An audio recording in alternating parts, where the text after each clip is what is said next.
Welcome to Dr. Creepin's Dungeon.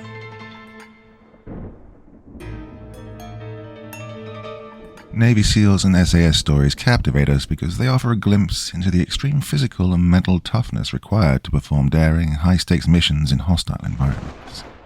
These elite warriors embody courage, discipline, and resilience, often facing impossible odds with precision and skill. The intensity of their operations, combined with the secrecy surrounding their missions, taps into our fascination with danger, survival, and the idea of ordinary people achieving extraordinary feats under immense pressure. Their stories thrill us by showcasing the limits of human endurance and the thrilling unpredictability of covert warfare, as we shall see in tonight's two tales of terror. Now, as ever before we begin, a word of caution. Tonight's stories may contain strong language as well as descriptions of violence and horrific imagery. If that sounds like your kind of thing, then let's begin.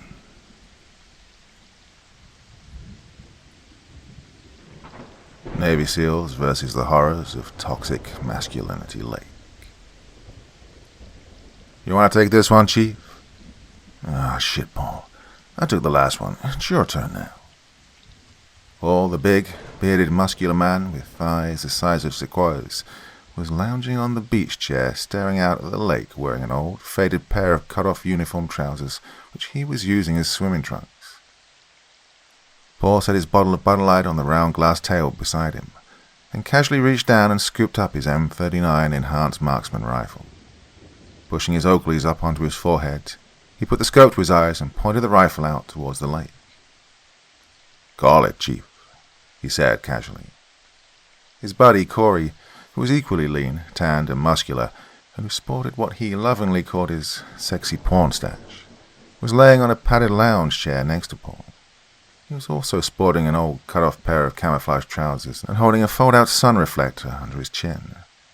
He lowered it briefly and looked out over the water. 175 meters, said Corey, before lazily lifting the sun reflector again. "Yep, that looks about right," replied Paul as he squeezed the trigger. A sharp crack echoing across the lake and frightening a flock of white herons to take flight. The head of the demon clown, slowly rising from the lake, abruptly snapped backwards, a surprised look appearing on Demon Clown's face as it fell backwards into the lake, its arms splayed out, mouth filled with razors open wide in shock. 6 blood-red balloons escaped from its clawed grasp and floated away before popping, each dumping a bucket of blood into the golden-colored waters. "Wow, I still can't believe they didn't charge us extra when we rented this cabin," said the athletic black man with the chiseled chin, close-cropped haircut, flat top, and pencil-thin beard. He was carrying a platter of fat hot dogs and thick burgers fresh from the grill and set it down on a larger round glass table next to Corey, a tall beach umbrella poking up from a hole in the middle of the table. "Hey, thanks, Darren," said Corey, reaching over and grabbing one of Darren's famous 1/3 pound burgers. Taking off a chef's apron which read, "I got guns and shit," and revealing washboard abs, Darren grabbed a hot dog for himself and leaned back on an empty beach chair. "Well, I have to admit," he said, munching on the delicious hot dog piled high with relish, mustard, and jalapenos. "Initially, I was a bit hesitant when Lieutenant Wolf suggested we spend our 4-day Memorial Day holiday at a place called Moon Lake, but it's been pretty sweet so far." "Hey, I heard a shot," said a tall man with short, dirty blonde hair and an Olympic swimmer's body as he emerged from the sliding side door of the impressively large lakeside cabin, a bucket filled with bottles of Coronas on ice in one hand, and a tray with cans of Coke and a bottle of Blanton's bourbon and Diplomatico Ambassador rum in the other. Walking down to the dock, he set the libations down and said, "What is it this time?" "Well, I look like a demon clown," said Corey. "Hey, can you pass me one, sir?" The tall man reached into the ice and tossed a cold Corona to Corey, and poured a bourbon and Coke for himself, before taking the last empty seat on the dock which overlooked the lake. Demon clown, you say? That one was early today. It's not even noon." He took a small sip of his drink, smiling as he got comfortable in his chair. "Here you go, Lieutenant," said Darren, proudly passing a cheeseburger grilled the way he knew the officer liked it. Well done. Thin slices of avocado, topped with a hard-boiled egg. Thanks, Darren, replied the lieutenant. How'd you learn to grill like this? Since arriving at the cabin a day and a half ago, Petty Officer Darren Hillard had insisted on doing the cooking, having nearly bought out the local grocery store of meats, seasonings, and vegetables before they arrived at this secluded lake. Well, I was the eldest of 5, sir, so growing up I had to learn to cook before I even went to middle school, said Darren, leaning back again, arms folded behind his neck as he enjoyed the balmy rays of sun. That's why I originally joined the military, to be a Navy chef before I decided to become a Navy SEAL. Really? Said Jake Wolfe, their well-liked and well-respected lieutenant, who had planned this short Memorial Day trip as a brief but well-deserved getaway for him and his senior NCOs. I figured that being a chef would be the last thing you wanted to do in the Navy after cooking your whole life. No, sir, smiled Darren. You see, after I fed my younger sister and the 2 twins, there was almost no food left over for me. Well, I became a cook because I was starving. The 4 erupted in laughter as Lieutenant Wolfe said, You did not, you dumbass. Oh, your mom's already spilled the beans that you're going to play for the Los Angeles Rams after your stint in the Navy. Hey, sir, said Big Petty Officer First Class Paul Gimsby. Out of all the places we could have gone to spend this weekend, why did you choose to bring us to a near-abandoned lake all the way out in Utah? Well, the weather was a clear and balmy 86 degrees, and the May sun shone down on the surrounding mountains, which flourished in every single shade of green and the crystal-clear golden-blue waters of Moon Lake. The rustic-looking log cabin in which the 4 Navy SEALs were staying was large and very spacious, with a very well-stocked and apportioned kitchen, a living room with a wraparound leather sofa facing a theater-sized wall-mounted television, and 4 bedrooms each containing a king-size bed. The cabin was located at the northwestern edge of Moon Lake, miles from where the visitors usually camped in the southeastern end, and came complete with a stone patio and a fire pit which led down to a connected dock which jutted out over the lake itself. Well, for such a luxurious place, the log cabin could only be accessed once they turned down off the barely paved road and onto a narrow, twisting dirt road which led miles into the wilderness. Lieutenant Wolfe leaned back, enjoying the breathtaking view of the wild, unspoiled mountains surrounding the placid lake. Well, he said, believe it or not, I practically got this cabin for free. Seems that not too many folks come out here to camp and fish, even during the holidays. Anyway, I figure this will be as good a place as any to blow off some steam after what we'd experienced in Afghanistan and Fiery Cross Reef. I have a feeling the shit's gonna hit the fan again when we get back to Coronado. He took another sip of his bourbon and coke. Sometimes you just have to get away and find some secluded place where you can sit back and relax with your favorite drink and listen to the sounds of peace and quiet. Killed him. Kill him. Kill him. Kill him, whispered the raspy, high-pitched voice.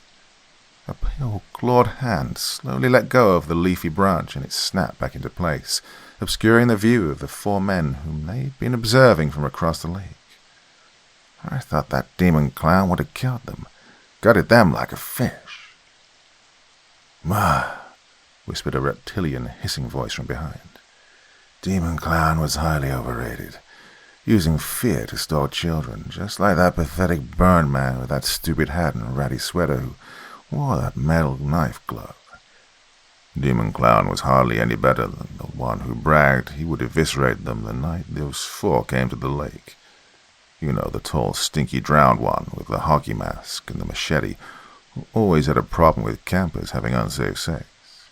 Came a third, deep and hollow voice, sounding more like a roar than spoken words. But by the time they were through with that guy, there wasn't enough left of him to take to his mother. Who the hell do you think you're fooling, rancid fur? Snarled the first voice. His mama didn't get his remains 'cause you ate what was left of Mr. Voorhees. She got his hockey mask, came the growling response. If you call me rancid fur one more time, I swear I'll squeeze your skinny little pencil neck until your head pops off. Enough, boomed a 4th voice, so loudly that a flock of perching blackbirds scrambled out of the trees above them, a brief cacophony of caws filling the air as the birds flew to a more peaceful side of the lake. "Enough," came the demonic voice again, softer this time so as not to be heard by the four strangers lounging on the other side of the lake, mockingly, as if they had no fear of the terrors which surrounded them. "The Master has placed us on this realm to make cowards of men, to fill their hearts with fear and terror and panic, and to turn their knees to jelly. We exist to instill foreboding and doubt so that men will melt like snowflakes and run in search of safe places instead of standing defiantly and opposing the will of our Master. The presence of those four here will be a problem.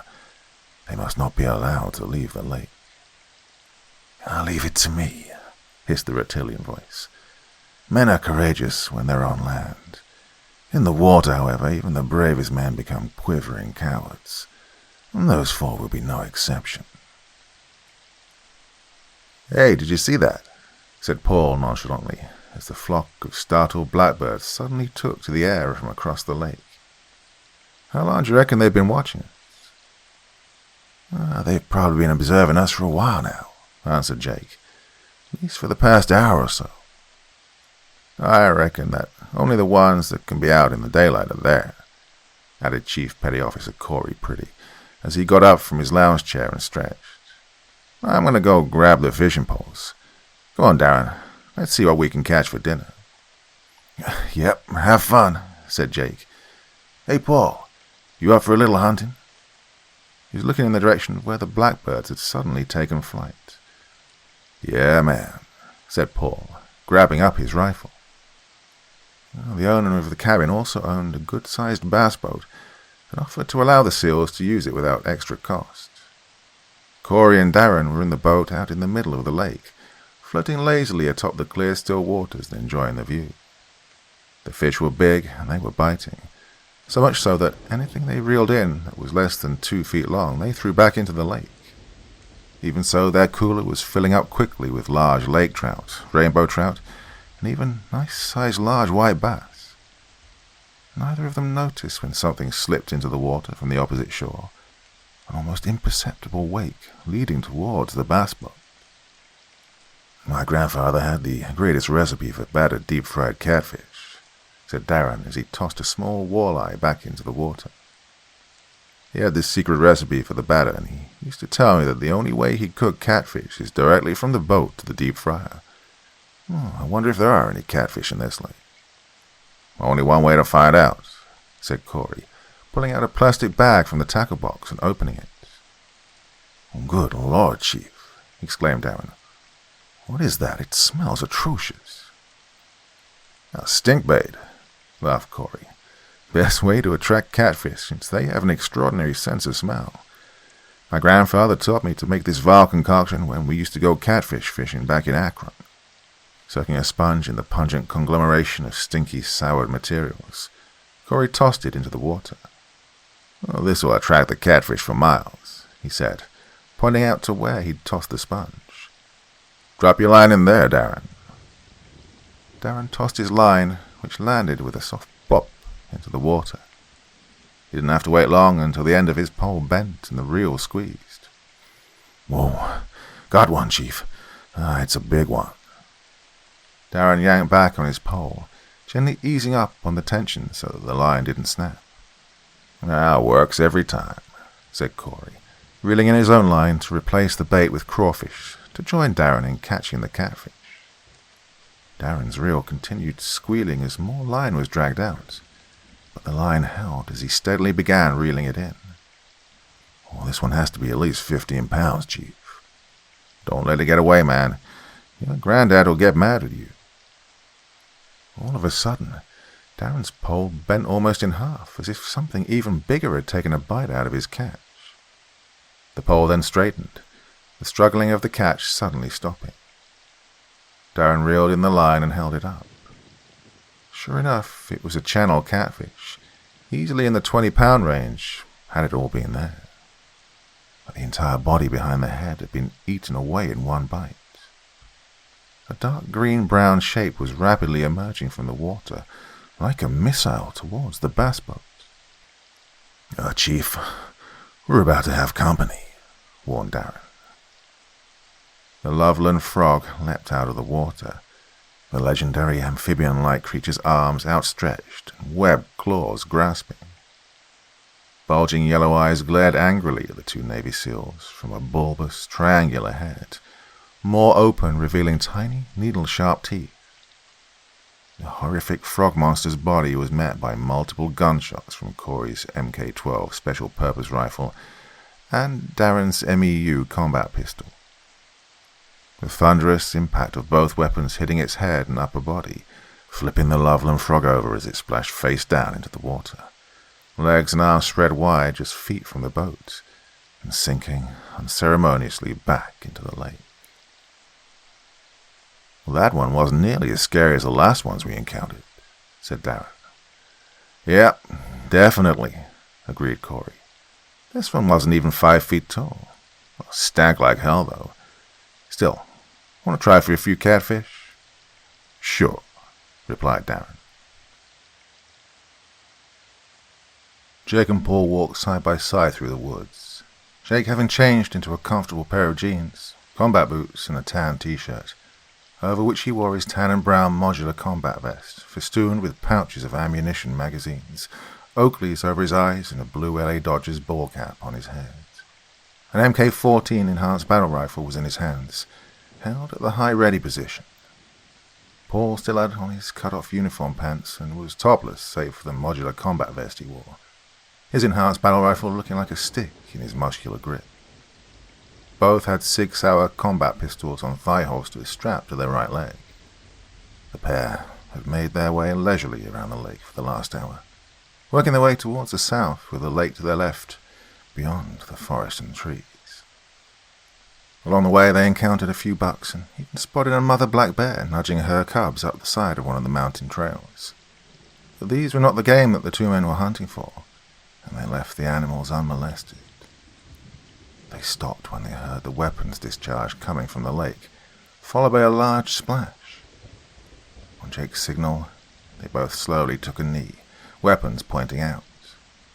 In a few seconds they heard the sounds of Corey and Darren's laughing as it echoed across the lake in the distance. Jake slowly stood again and turned to Paul, who simply shrugged. They continued on for a few more minutes before they both stopped in unison and once again took a knee. The peaceful and cheerful sounds of nature bathing under a warm, late spring sun went completely silent, the place with the putrid smell of rot and decay suddenly filling the air. The trees were reasonably spaced out, and the two SEALs were kneeling at the edge of a shallow clearing. "I got movement, sir," whispered Paul. 75 meters to your 5 o'clock. They were kneeling back to back, covering each other's six, when Jake looked over his shoulder, keeping his weapon pointed straight ahead. Something inhumanly large and hairy was staring at them from beyond a close cluster of fir trees. Taking a quick look to ensure that no one would be behind them, Jake shifted and turned, facing in the same direction as Paul, and pointed his rifle at the entity. Still in the kneeling position, Jake yelled, "We can see you. Come out slowly. Take 3 steps to your right, away from the trees." The Bigfoot slowly stepped out into the open, the dark brown fur-covered entity easily standing 8 feet tall, with shoulders that were broader than even big paws. His giant simian fists were curled into a fist. Small, black, close-set eyes set under large overhanging brows, staring angrily but uncertainly at the two Navy SEALs, pointing their high-powered weapons at him. "You son of a bitch," came a high-pitched, raspy voice. A black shape suddenly appeared, as if out of thin air, right behind the Bigfoot. It was disturbingly humanoid in shape, standing 10 feet tall and practically pencil-thin. The entity wore what appeared to be a formal black suit complete with white shirt and black tie, and its face was completely devoid of facial features. No eyes, no nose, no mouth, no hair. Nothing. Just a plain blank face. The creature was emanating some type of angry voice. "You damn nauseating son of a bitch," screamed the slender man. "Did it ever occur to you that the reason you can never sneak up upon humans is because you smell so revolting? Oh, damn you, rancid fur. The Bigfoot turned, roaring in anger as he throttled the slender man's long neck. I told you not to call me rancid fur. With a howl that echoed across the forest for miles, the Bigfoot squeezed Slender Man's neck with his left hand while running his right hand up his neck, popping the Slender Man's head right off. The Slender Man's body spasmed for a few seconds before finally slumping, still being held up in the Bigfoot's powerful grip. The Bigfoot tossed the Slender Man's corpse away with a disgusted grunt, but then turned to look back at the body as if reconsidering something. He can't taste any worse than that Voorhees idiot, Bigfoot thought as he bent over and threw the headless corpse over his shoulder. Picking up Slender Man's head, he took a sniff of it before looking up and seeing the two men still kneeling at the edge of the clearing, still pointing their high-powered rifles at him. Oh, shit, the Bigfoot whispered in a deep, throaty voice. Slowly raising his massive hairy arms, the Bigfoot turned to the seals and bellowed in a voice that sounded more like a low growl. Look, fellas, I'm not a part of this. I just came here to see what was up. Thought it might be cool to finally hang out with these guys. And they just turned out to be complete assholes. Especially the werewolf. Yeah, watch out for that guy. Total jerk, believe me. The Bigfoot lowered his hands and pointed over his shoulder with his thumb. Look, I'm just gonna take the Slim Jim here and at that, the Bigfoot turned and bolted into the forest, carrying the remains of Slender Man with him as he disappeared into the trees. Darren, you've outdone yourself, said Jake. This has to be the best deep-fried catfish I've ever had. Your grandfather would be jealous. Darren walked around the fire pit, handing his lieutenant his favorite drink, 2 shots of Blanton's bourbon over ice and a splash of Coke. I don't know, sir. My grandfather's homemade hot sauce had a lot more kick than the store brand we got, but I'm glad you liked it. The sun hadn't fully set yet, the sky still ablaze with dark purples and deep reds, as if it wasn't quite ready to surrender to the night as the 4 lounged around the brick fire pit. Corey was sipping a tumbler of his favorite drink, Diplomatico Ambassador Rum on ice, while Paul was enjoying a Belvedere vodka and club soda with a twist of lime. Darren, who usually avoided liquor, satisfied himself with a cold Corona. Hey, sir, said Corey. I don't remember us bringing any of these when we came out here. What's that, Chief? The liquor? Yeah. Well, said Jake, the folks that I rented this cabin from asked what we'd like waiting for us in the cooler when we got here. Just a little something extra which they left us free of charge. Well, that's certainly generous of them, sir, said Paul, seeing as they already let us use their boat and ATVs for no additional cost. Yep, you're right, answered Jake. But the gentleman whom I talked with said that visitors don't come out this way anymore, at least not like they did before, so he actually welcomed us out here, since he says the last paying guest of the cabin visited this place over 5 years ago. 5 years, said Corey. Hey, Darren, remember when we almost bought out that whole local grocery store in town? Didn't the old lady who ran the place say that a bunch of people disappeared around Moon Lake 5 years ago? Yeah, Chief, said Darren, staring contentedly at the crackling fire. Yeah, she did say something like that. Something like 9 or 10 people during peak tourist season. They sat reclining around the crackling fire, listening to the crickets chirping and not in a hurry to move after such a hearty dinner. So that frog creature you two shot out on the lake, Jake finally said. Was it one of those things we've encountered out at Fiery Cross Reef? It looked somewhat like it, but not really, said Corey. It wasn't as big, and it didn't have the dorsal spine or fishtail. Plus, it went down with just a few rounds, whereas Fiery Cross, we had to put almost a half clip into one of those just to take it down. Did that Bigfoot thing really call the Slender Man a Slim Jim before he carried him away? Said Darren, chuckling. Well, I kid you not, man. After he popped the thing's head off its neck, Bigfoot gave a new meaning to the phrase snapping into a Slim Jim, laughed Paul. So, you figure we can expect any company tonight again, sir? Asked Corey. More than likely, said the lieutenant. We should get ready here shortly. He stared at his empty tumbler then. "Well, maybe after another round." "It was a good idea coming out here," said Paul. "Yeah," agreed Darren. "Yeah, it was."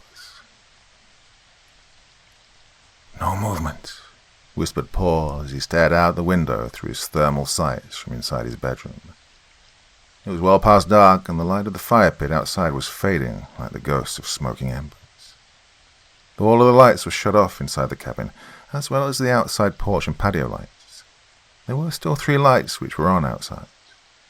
One light was on a pole overlooking the dock, one light on a pole which illuminated the walkway leading to the dock, and one light which shone on the boathouse and generator shack that was providing power to the light poles. "Okay," whispered Jake as he patted Paul on the shoulder. "1 more hour and we'll rotate." Jake had positioned Chief Corey in the living room and Darren in the kitchen, each with thermal night sights to observe their assigned sectors, while Jake stayed in the main hallway which connected all 3 areas. Every hour the plan was to have each SEAL shift positions so as not to get eye strain or be complacent in their vigil, a phenomenon known as the 1,000-yard stare. The most vulnerable area would be the front of the cabin, which faced out into the forest and had no illumination as all lights were shut off. Jake ordered that the porch light be switched off, the ambient light of the moon allowing for better night vision using their NVDs as opposed to the glare of a porch light that would inhibit the night vision devices from working. Near midnight, the lights at the end of the shed and the dock began to sputter on and off before finally going out, even though the generator could still be heard running normally. There came a thump on the roof, followed by a shuffling sound as if something was skittering above. "It's coming down your way, Darren," whispered Jake into his earpiece.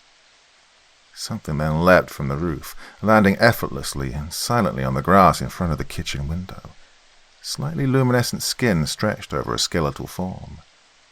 It was humanoid in form, completely naked and sexless, with a bald head, a hole where the nose should be, and 2 small points of light glowing from the empty eye sockets. It crawled on all 4s, looking in the kitchen as if trying to penetrate into the pitch-black window. It stopped, seemed to stare at Darren, who sat motionless behind the island in the kitchen, head resting on the stock of his rifle. The thing seemed to jump back slightly, then darted around to the side of the cabin. "I see it. Looks like some kind of glow-in-the-dark ghoul," whispered Darren into his earpiece. "I think it made me. It's coming around to you, Paul." "Yep, I see it," said Paul from his bedroom, using his sturdy nightstand as the platform to rest his rifle on. "It's scoping out this section of the cabin. Oh shit, looks like it spotted me. It's going around to the front." Realizing that the creature was nocturnal, which was how it could have seen Darren and Paul in almost pitch blackness, Jake sprinted to the front of the foyer of the cabin, hands on the switches to the lights outside. "I can see in the dark," whispered Jake. "It's scouting us out. Corey, you got this?" Corey steadied his MK-12 rifle out of the large bay window, taking the weapon off safe. "I'm on it, sir." As Jake anticipated, the creature came around the corner and crawled out of the forest cautiously towards the cabin's main front entrance. The humans were fully awake and alert, and they were expecting unwelcome company.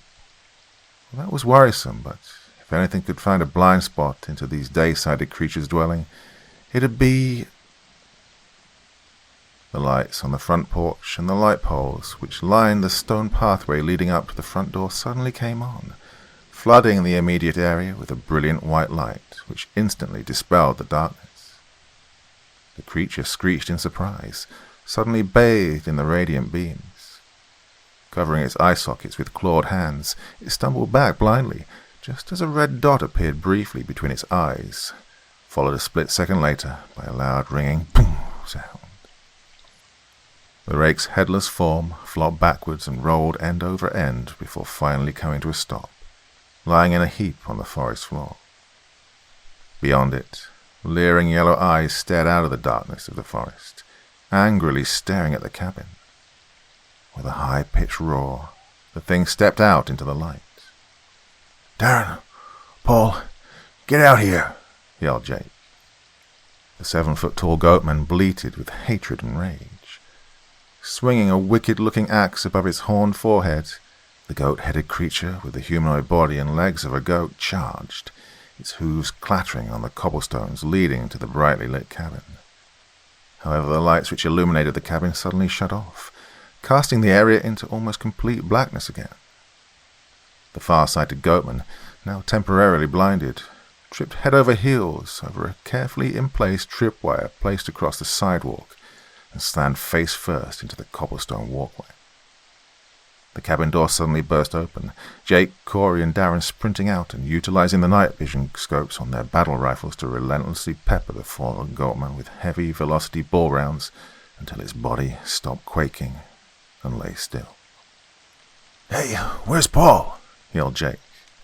A loud crash coming from the bedroom area. "I'm on it," Darren responded as he ducked back into the cabin. No sooner had Darren run back inside the cabin than a large form appeared out of the darkness, followed by a now familiar stench. Jake flipped on the porch lights again to reveal Bigfoot emerging from the trees, its hairy hands held up. Hey fellas." Bigfoot's deep, growling voice spoke. "Don't shoot, I'm just here to, if you don't mind, Bigfoot pointed at the dead bodies of the goatmen in the rake. Jake and Corey nodded, dumbfounded, and Bigfoot bent over and hauled the two monsters over his massive shoulders. "Thanks, fellas," said Bigfoot as he bellowed a deep, guttural laugh. When they promised that I'd be eating good this weekend, I don't think they meant like this." Then once again the Bigfoot melted into the forest, as if he was never there at all. Darren burst into Paul's bedroom to see the big Navy SEAL struggling with a hideous, human-looking monstrosity. The thing resembled the rake, only larger, with rotted flesh and an oversized mouth filled with fangs dripping with saliva. It wore a ragged black cloak and hood which barely concealed its green skeletal frame. Though Paul looked physically bigger and was far more muscular than his ghoulish adversary, Paul was having trouble overpowering it. "What the hell?" yelled Darren, bringing up his rifle but not having a clear shot as his teammate and the thing threw each other around the room, destroying lamps, mirrors, and dressers. "This fucking thing came out of the closet," grunted Paul, his hands clamped around the creature's wrists as he tried to keep his own face and neck away from the creature's biting jaws. The thing was steadily overpowering Paul, forcing the bodybuilding Navy SEAL to fall backwards onto the bed. The bogeyman's jaws unhinged and distended, its maw growing wider as its greedy eyes stared down at the big Navy SEAL hungrily.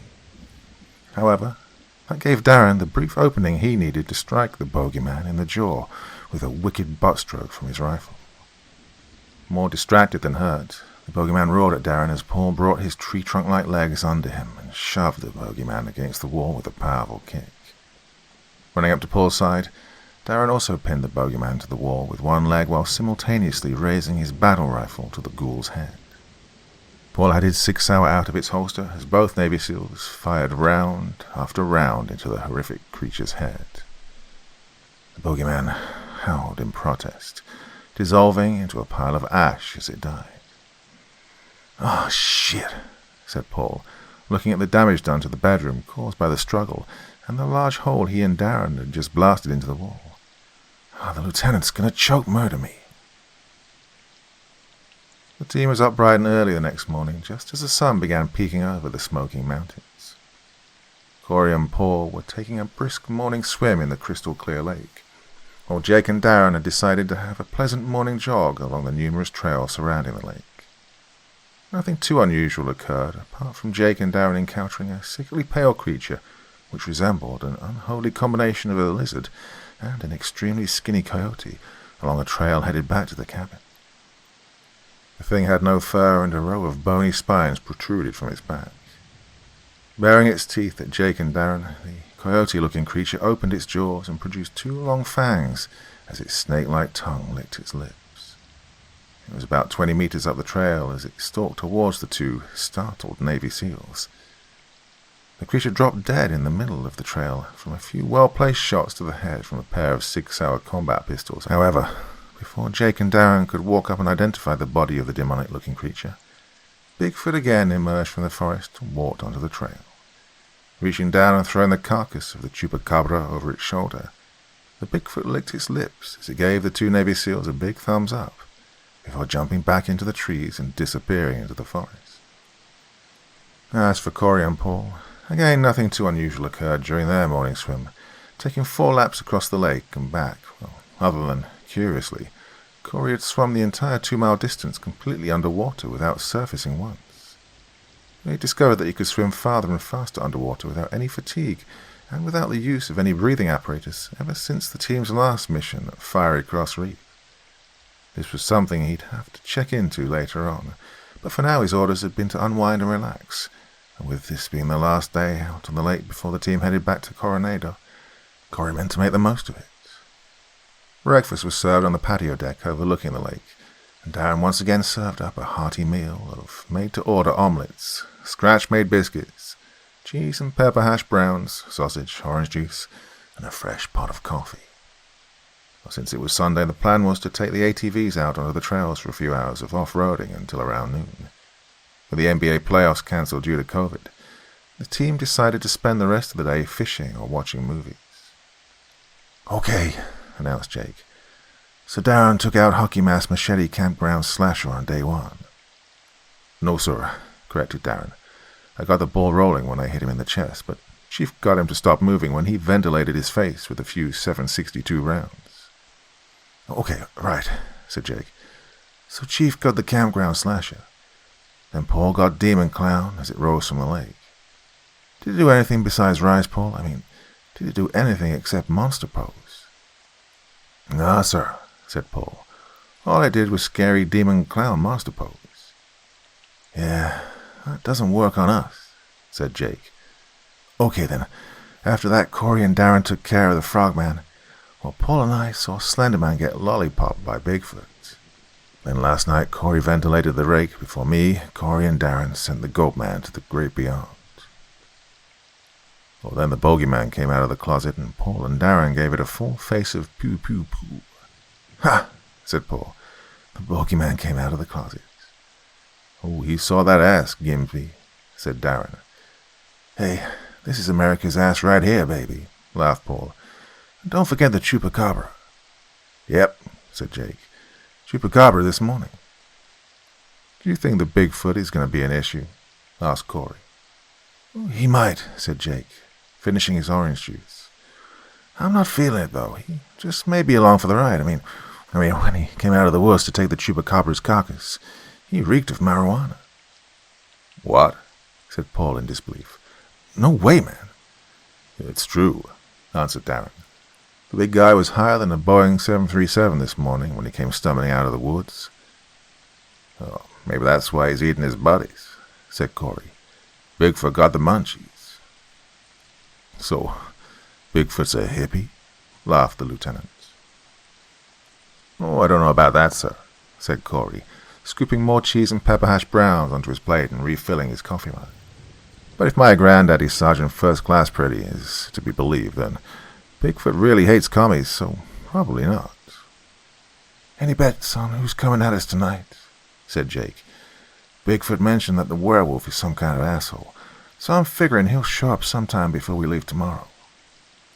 "Zombies, dude," said Paul. "There can't be a cabin out in these haunted woods and there not be zombies."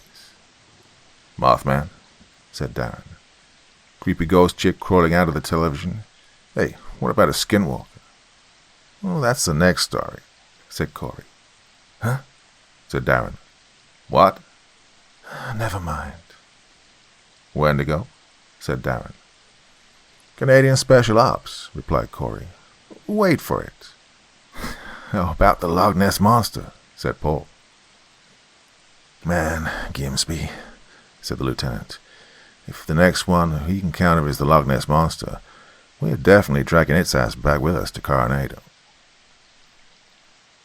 After breakfast, the team found all 4 brand new ATVs waiting for them in a garage, fully fueled and ready to go, and for the next few hours they spent the time getting the ATVs and themselves dirty and covered in mud. During their riotous romp through the forest in their big-wheeled ATVs, the SEALs encountered nothing out of the ordinary, except for a high-flying ropen, which wisely decided to keep its distance when the prehistoric flying reptiles saw that the four big men had equally big battle rifles strapped to their backs. The team drove their ATVs to the same local grocery store at the edge of town that Darren had practically bought out before the weekend started, and was greeted by the kindly elderly lady who ran the store with a surprised, "Oh my God, you folks are still alive." After telling the disbelieving old lady what a wonderful time they were having up at the cabin, Darren proceeded to buy the store out of their supply of tostada chips and ingredients for a variety of dipping sauces, while the chief and the lieutenant picked up the beer for their last night at the cabin, and Paul stocked up on the ammo. The team got back to the cabin, and Darren searched the programming on the theatre-sized television screen, which came equipped with all the sports channels from around the world. Darren found his favourite Bundesliga team, Hannover 96, playing Dortmund in the semi-finals as he prepared the chips and dips for later on. The LT and Chief were down at the shed, washing down the completely mud-encrusted ATVs, while Paul was reloading empty rifle magazines, oiling down bolt carrier groups, and punching out rifle barrels with a generous application of brake-free. Curiously, even though America was locked down, the team found no shortage of sporting events to watch from around the world. Rugby tournaments in London, cycling in France, ice hockey in Switzerland, World Championship Taekwondo in Denmark, and even the World Cup of Billiards in Vietnam. The team finally settled on soccer, and, in truth, though the NBA and almost all professional sports in America was cancelled due to the COVID lockdown, the SEALs seemed to enjoy the German Bundesliga soccer matches, where the stadiums were still filled with cheering fans. The leisurely afternoon passed, which Darren and Corey capped off with some late afternoon fishing from the dock, while Jake and Paul each decided to catch a nap. Dinner consisted of hearty cold-cut sandwiches and fresh fish, as the team packed for the trip back to their base in Coronado the next morning. An episode of American Ninja Warriors now playing on the television, which no one seemed to be watching. It was all well after midnight, when there came a clattering at the front door, along with the sound of females panicked screaming, accompanied by desperate pounding at the door. Paul, who was camped out on the couch in the living room since his room was trashed the night before, was still up and watching reruns of The Golden Girls. He raced to the door and flung it open, battle rifle up and ready. 4 attractive college-aged females stood shivering outside, all dressed in micro-short cut-off shorts and cut-off tops, and all wearing expressions of terror on their faces. As soon as the door opened, the girl closest to it, the tanned one with long, wavy blonde hair, full lips and light blue eyes, cut-off blue jeans and wearing a cut-off white t-shirt which barely contained her ample breasts, said, "Oh, thank God, thank God, thank God." "Please," said another girl behind her with an Irish accent, this one a busty, fiery redhead with green eyes, with cut-off shorts and a pink halter top. "We're trying to find our campsite when our van broke down. We tried finding our campsite in the dark, but, oh my God." "There's something out there," said another girl, a light-skinned black girl with long, silky brown hair and hoop earrings. "There's something in the dark."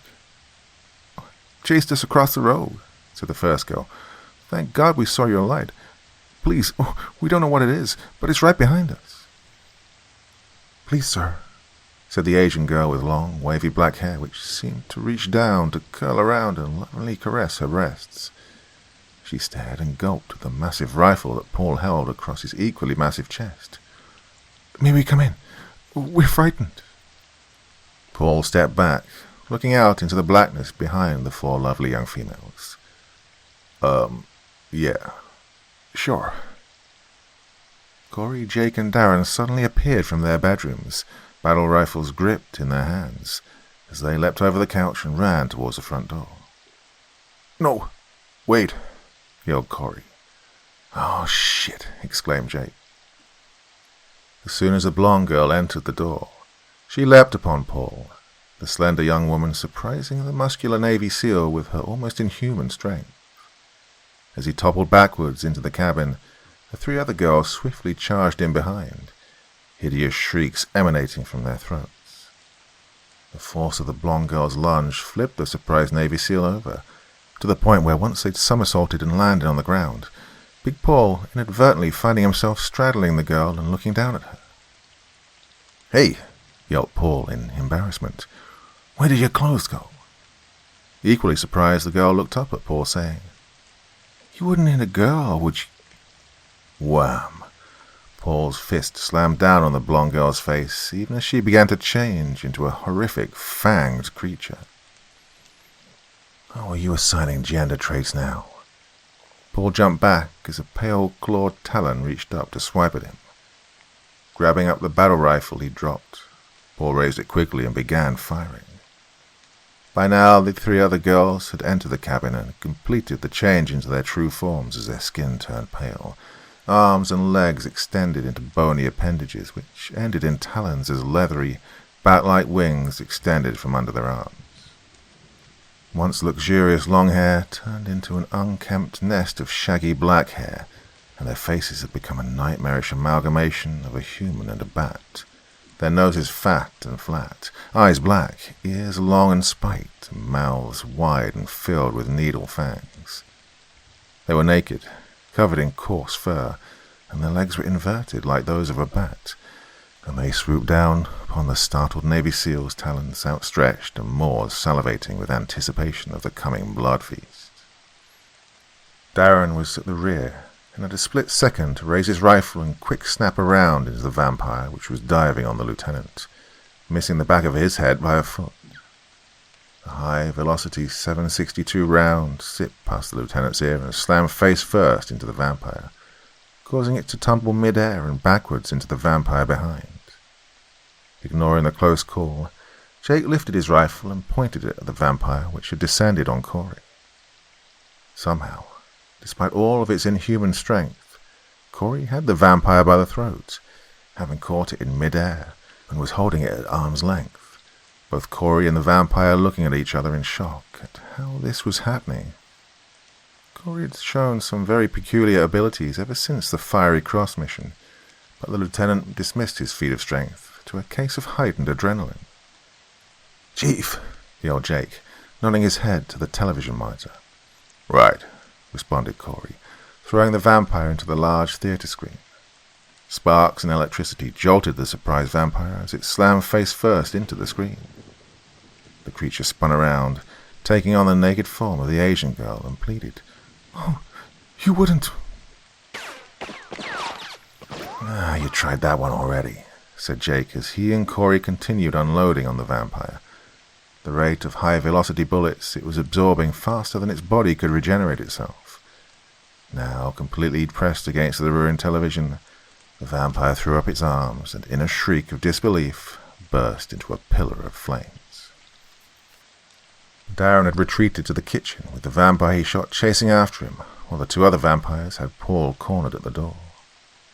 Corey snapped off 3 rounds at one of the vampires and yelled, "Paul and I will take these 2, sir. Go help Darren."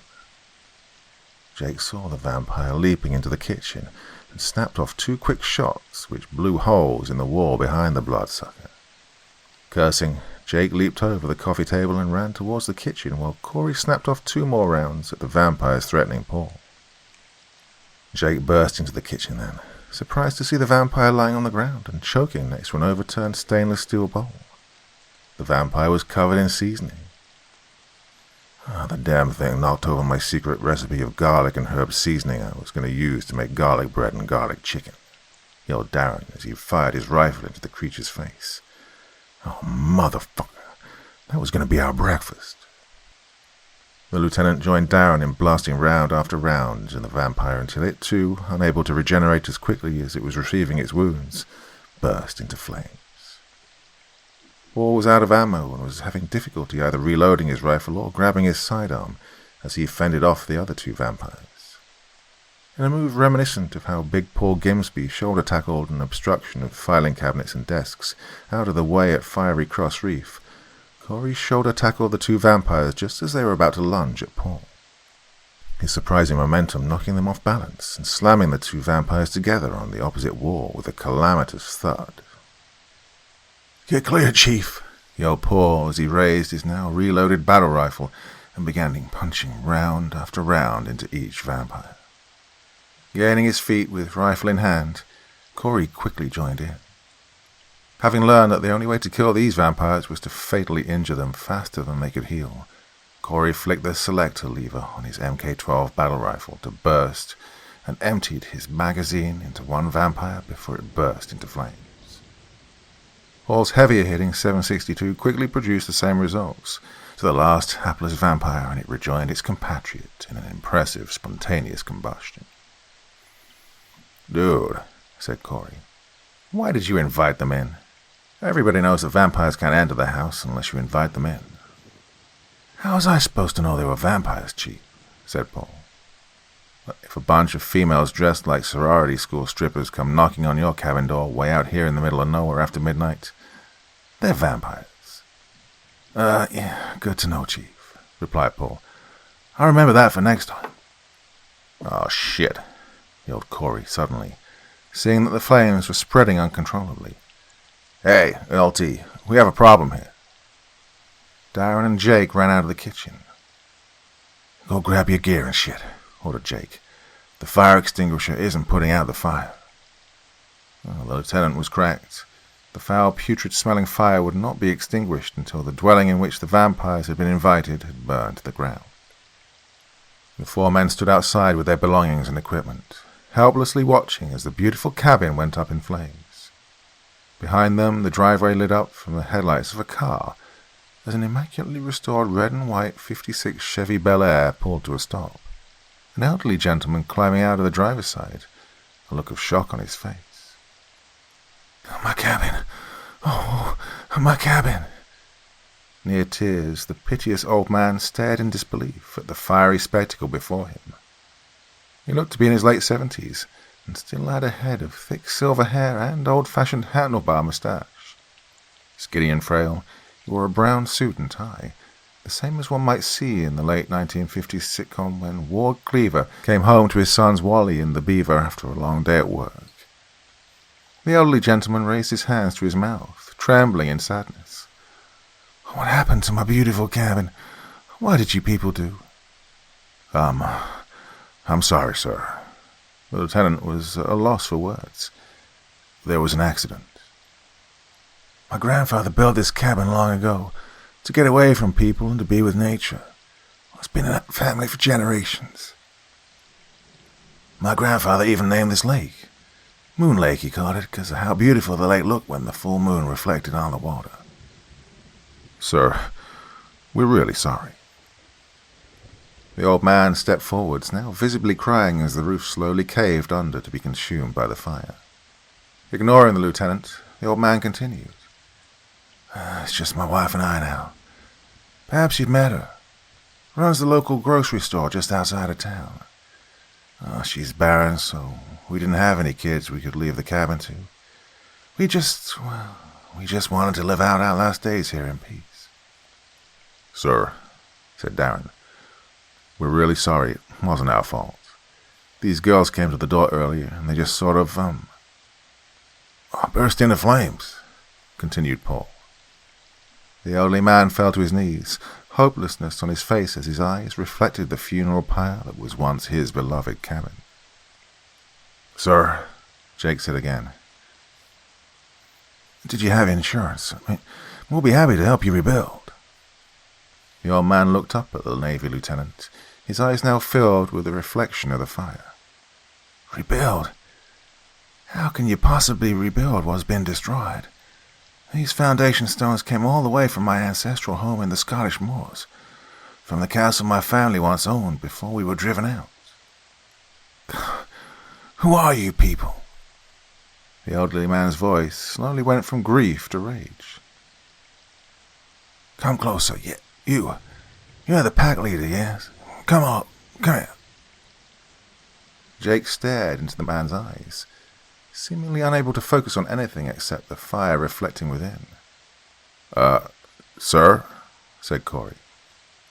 Jake took a step closer, his eyes transfixed on those fiery eyes, his mind blank to all else, even as the old man smiled and licked his teeth. "Yeah. Come closer." The hypnotically soothing voice was in his head as Jake took another step. "Sir, what are you doing?" said Chief Pretty again, his voice raised in concern. "You will be my son. You will be the new pack leader." The old man began to rise to his feet, changing form as he did so. "Yes, father," Jake heard himself mumble as he reached out to the werewolf. He was knocked to the ground as Corey tackled him, Darren and Paul unloading on the 8-foot-tall, silver-maned horror that now resembled more wolf than man. "Shit, what happened?" Jake rolled over, rubbing his chin after his face had hit the ground. Corey rolled over, taking one knee, and raised his rifle. "Just shoot, sir. You can thank me later." The werewolf raised his arms protectively across its head as dozens of rounds impacted into his body. He was old, and the centuries it had lived through had caught up to the aged hunter. Had he been younger, he might have been able to have leapt forwards towards these men before they could shoot with those powerful weapons which he'd never encountered in his long, violent life. A twinge of panic rose in the werewolf as he realized that he was taking too much damage to retreat even if he wanted to. The panic turned to rage and then horror when the reality struck him that the rapid-fire wounds he was receiving were far outpacing his ability to heal himself. Growled the werewolf, clutching at his chest, vainly attempting to stop the blood from gushing like a fountain out of the brutal wounds it had suffered. "Do you know fear? Do you not know fear? Do you not quake in terror at those things which haunt the night? What are you that you do not suffer the fear which gives our kind the power and dominion over your souls?" "Oh, we survived Ramadi and Fallujah," said Lieutenant Wolf, his voice a deep growl. "And Kabul, sir," said Paul. "Don't forget Kabul." "Oh, yeah," added the lieutenant. "And Kabul. Well, like Gimsby said, we survived Kabul and the Karangal Valley." "Oh, I don't think I was with the team when you guys went into the Karangal," said Paul. "Really?" said Jake. "I could have sworn that you were there. You weren't with us when we encountered that thing in the caves?" "Silence, damn you. Silence."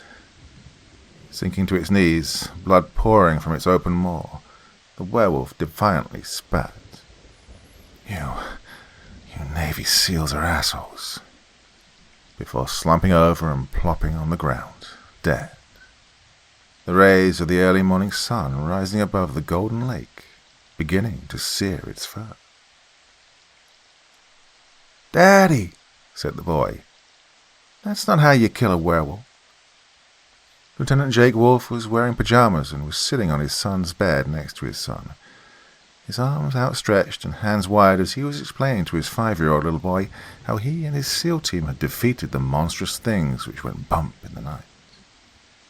Lowering his arms and pulling his son close to him, Jake said, "Okay then, how do you kill a werewolf, buddy?" "With a silver bullet, or a silver sword, or a silver knife," replied his son. "Well, anything silver, Daddy." But Daddy and his friends didn't have anything like that, my son. So we had to use what was available at the time. Yeah, sure, it may not have been the ideal thing to have easily defeated the monsters, but believe me, buddy, it worked just as well. "That's how you killed those nasty girls, without stakes and holy water, Daddy?" Damn, how did this little guy get so smart? He must have gotten it from his mother. "Oh, they weren't girls, buddy," said Jake. "They were vampires. Like liberals, their species has no gender." Jake hugged his son again. Benjamin had been having trouble getting to sleep lately, terrified of the monsters hidden in the darkness. The ones he's seen on Netflix, the campground killers, the demon clowns, that Slender Man, and the ones he'd heard about in urban legends, the rakes, the frogmen, the Bigfoots, the vampires and the werewolves. And they were all coming to kill his daddy, who had pledged his life to defend people against all the monsters that infested the world. It wasn't fair. Why did Daddy always have to leave while everyone else stayed safe and sound in their beds, while his rough daddy had to go and do violence on their behalf? Why did men like his daddy have to die fighting monsters? "Daddy," said the boy, hugging his father. "So you and your men killed all the monsters then? I mean, there are no more monsters left, right?" "Oh, I'm not saying that at all, my son," said Jake, hugging his son close to him and kissing him on the top of his head. "There are monsters in the world, real monsters. Monsters who spread fear and who feed on the helpless and innocent. That's why the world needs strong men like your daddy and his friends. That's why you need to grow up to be smart and kind and brave, always telling the truth, have self-respect and faith in God. The world will need someone like you one day. A strong man who prays to God and has guns and shit." "But how will I know a monster in disguise, Daddy?" "Well, buddy, a monster feeds on fear. That's how a monster gains power. You'll know that there's a monster when it tries to make you afraid."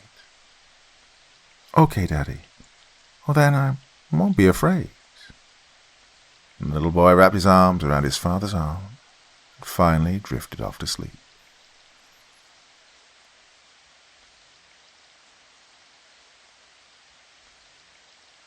The British SAS found something in the fog. Part 1. 0500 hours, somewhere in the North Atlantic. The icy fog appeared out of nowhere, born in a matter of seconds, and enshrouded the warship in a blanket so thick that the startled crew could not see beyond the sides of the ship. Still, it wasn't the suffocating fog which set off the warning horns and called to battle stations aboard the destroyer. Not that the crew could hear them above the inexplicable sound steadily growing louder in intensity, seeming to rise from the ocean itself. The sonar technician was on her knees, headphones tossed aside, her hands pressed on her ears as she screamed in agony. Yet none of her shipmates could hear her. No one heard her warning that something large was rapidly ascending from the ocean just before she threw off her headphones, as more of her shipmates fell screaming to the deck, blood streaming from eyes squeezed shut and ears pressed closed by shaking hands. None of the unfortunate crew of the warship saw the giant black mass rise from beneath the waves as the intense, throbbing noise became fatal. Whitehall, London, England. "How the bloody hell does a Royal Navy destroyer simply vanish?" roared Admiral Sir Anthony David Radabar, the British Royal Navy's first Sea Lord. The highest-ranking officer of the naval service, Admiral Radabar was a tall, pale, and lanky man in his mid-50s, with a receding, light-brown hairline and piercing blue eyes set above a hawk-like nose. "Either the HMS Northumberland sank or she didn't, but don't tell me she just bloody fucking vanished with all 180 hands on board." The HMS Northumberland was a Royal Navy Type 23 frigate, used primarily for ASW or anti-submarine warfare, which operated out of HMNB Devonport. Fresh from 6 months in dry dock for repairs and refitting, the Northumberland was on a routine patrol in the North Atlantic when, less than 24 hours ago, Naval Command Headquarters, as well as the UK Military Joint Forces Headquarters, reported that the Northumberland had gone missing. Only 6 hours after the report that all communications had been lost with the frigate, the British Royal Navy, as well as Allied Maritime Command from the NATO Regional Command, began rushing warships and search aircraft to the last known position of the ship. Admiral Sir Radabar glared around the ornate conference room filled with his assembled fleet admirals, vice admirals, intelligence officers, and operations specialists. Looking to his young chief intelligence officer, Radabar barked, "Commander Hollingsworth, what's the latest intel that we have on the situation in the North Atlantic?" "Sir," said Commander Hollingworth, as she stood and cleared her throat, "our latest intel shows that the HMS Northumberland's last position was 46 degrees 39'22 north by 16 degrees 01'54 west, approximately 1,000 kilometers southwest of Portsmouth. The carrier HMS Prince of Wales and her escorts have arrived on station as of 10 hours ago and have initiated search and rescue operations. Additionally, naval ships from Spain, Portugal, and France are also assisting in the search, but as of an hour ago, none of our search assets have recovered any sign of the Northumberland. We are also aware that the Northumberland reported that she had begun picking up sonar contacts with the submarine, suspected to be one of the new Russian Lada-class attack submarines, shortly before it went missing. "Sir," spoke up one of Radabar's fleet admirals, "we know that the Americans have assets in the area. The carrier USS Harry S. Truman and her battle group, for instance, is coming to participate in the annual NATO Joint Forces training scheduled to start next week. Washington hasn't yet called to offer assistance, but I'm sure if we ask—" "The Americans," said Admiral Radabar in complete disgust. "The focus of their new administration now seems to be pleasing the Chinese. The Yanks may help, but their new president will surely have to ask China's permission first, and after their humiliation in Afghanistan, neither I nor Parliament are in any mood to trust America's claims of always standing with her allies, not after they absolutely refused our repeated requests to assist in pulling British citizens out of Kabul. I'm afraid that Britain stands alone here." Admiralty Building, St. Petersburg, Russia. How the devil did we lose contact with the B-586 Kronstadt? A submarine doesn't simply vanish, yelled a livid Admiral Nikolai Yevmenovich to the assembled high-ranking staff officers gathered inside the ornate conference room of the Admiralty Building. Admiral Yevmenovich was a barrel-chested man with a square jaw, close-set eyes, and close-cropped grey hair. Either she sank, or she didn't. The Kronstadt, designated B-586, was the newest Lada-class attack submarine for the Russian Navy.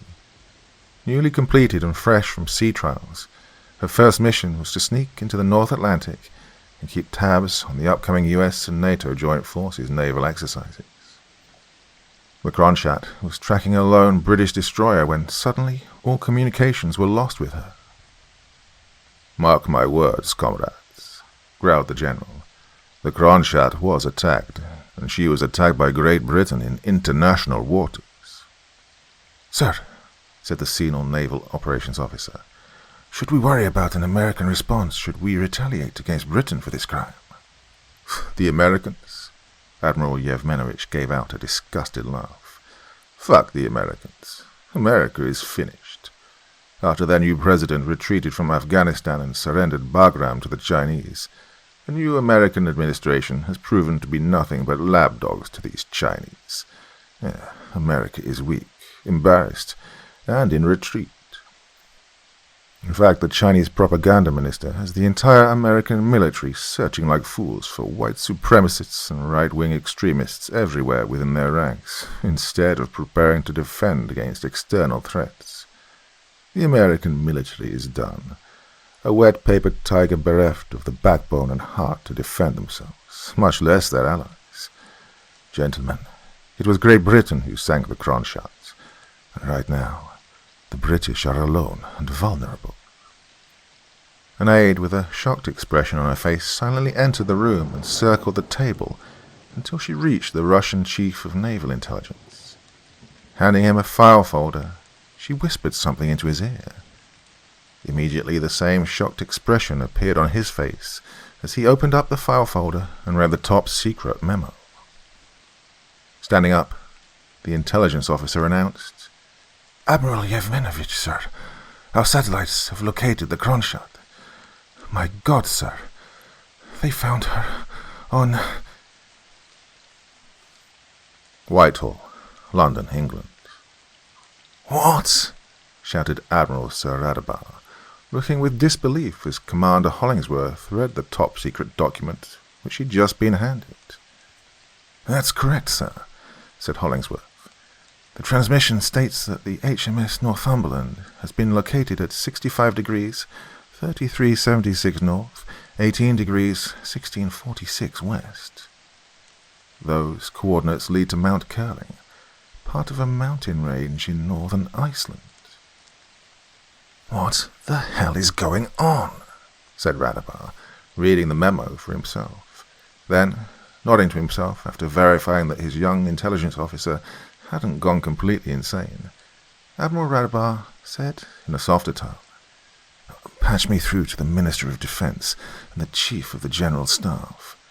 I'm pretty sure that the lads stationed in Sterling Lines will soon be getting a call. Headquarters, 22 Special Air Service Regiment, SAS, Sterling Lines, Herefordshire. Oi, Kelly, what the bloody hell are you listening to?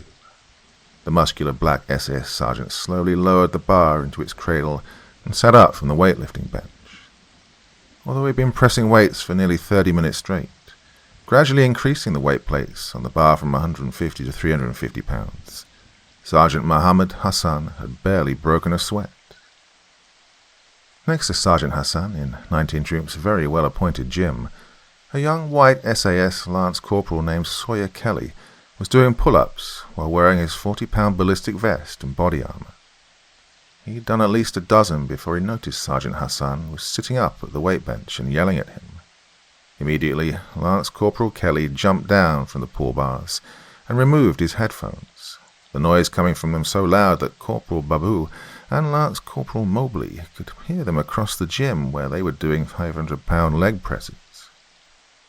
"Oh, I'm sorry, Sergeant," said Lance Corporal Kelly, breathing heavily. "Did you say something?" "Yes, Lance Corporal, I did," said Sergeant Hassan in his deep Nigerian voice. "I said, what the bloody hell is that damn noise you're listening to?" "Oh, this," smiled Kelly. "It's Lil Pump. He's a mumble rap artist, Sergeant." "He's a what?" Mumble rap artist, Sergeant," said Kelly, offering the headphones to Hassan. "Care for a listen?"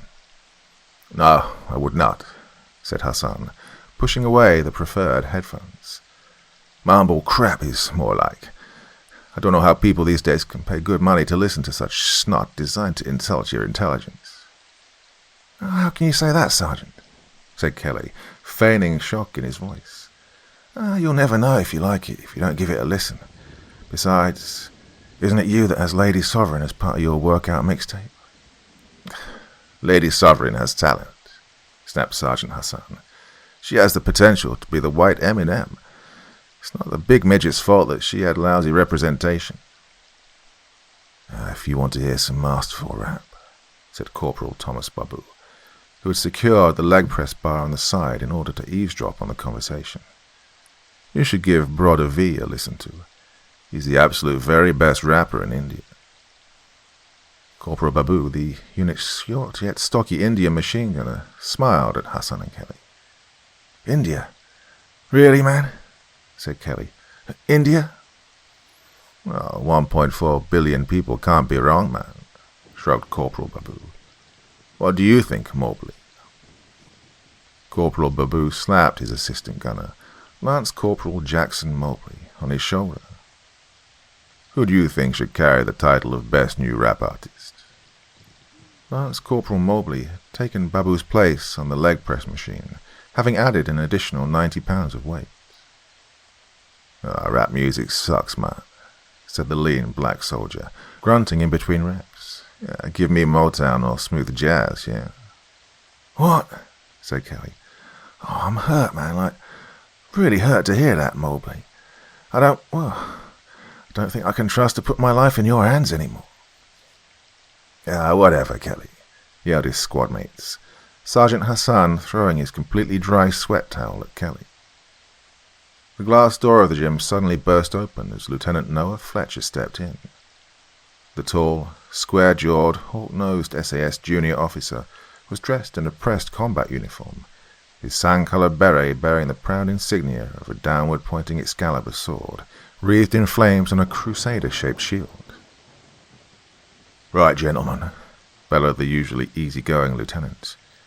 "Grab your kit and report to the armory to draw weapons. Captain Allen wants us at the team room in an hour, ready to go." "Right, you heard the man," yelled Sergeant Hassan, immediately jumping up from the weight bench. "Let's go." Captain Theo Allen had only left yesterday, having been told by command to take some leave time to spend with his family since he hadn't taken any time off for the past 2 years. This has to be something big for 22 SAS to have called him back on such short notice, thought Sergeant Hassan, as he rushed from the gym, followed by the rest of the soldiers in his squad. Iceland. Though the Nordic island nation of Iceland is itself large, it's the most sparsely populated of the European nations. And even though Iceland is a member of the military NATO alliance, it has no standing army, relying mainly on the few hundred members of their coast guard for national defense. As such, when the utterly impossible events on the rugged peaks of Mount Curling occurred, events which the government in Reykjavik initially believed was being reported by drunken Kremlin officials, until equally drunken British officials contacted them with the same story, it took quite a while for the Icelandic government to assemble the assets needed at Naval Air Station Keflavik to begin an investigation into these unbelievable reports. While this was going on, the Americans were also calling constantly, as if to harass the Icelandic government, the newly installed Biden administration even going so far as to demand that the US military have sole access to the supposed location of the unbelievable occurrence. However, an alliance with the United States had almost overnight turned into a liability for any nation that believed America's promises of friendship, especially with the new US president's subservient behavior towards China, and Iceland was no exception. Soon the Icelandic Prime Minister stopped taking calls from Washington, D.C. Prime Minister Jakobsdottir had a British destroyer and a Russian attack submarine on the top of one of Iceland's tallest mountains, and she didn't have time to waste on the American president's foolishness as the threat of a British-Russian military confrontation on Icelandic soil loomed ever nearer. Somewhere over the northeastern coast of Iceland, 30 miles off the shore of the north coast of Iceland, the rear hatch to a civilian airliner opened, and 16 specially trained commandos leapt into the blood-freezing pre-dawn air at 35,000 feet. Utilizing their next-generation special-purpose parachute system, the Special Operations Commandos free fell for 15 seconds before deploying their parachutes at 27,000 feet. At this height, the jumpers faced temperatures of minus 50 degrees Fahrenheit, but the commandos wore polypropylene knit undergarments, as well as other Generation 3 cold weather gear under a windproof shell. In the pre-dawn light, high above the skies of the North Atlantic, the commandos expertly rendezvoused and stacked at 25,000 feet, their master pathfinder, the lowest soldier in the stack, using a sophisticated GPS device to guide the rest of the team as they slowly descended towards the coast of Iceland. Meanwhile, having successfully deployed its deadly cargo, the civilian airliner turned due north and away from the Icelandic airspace.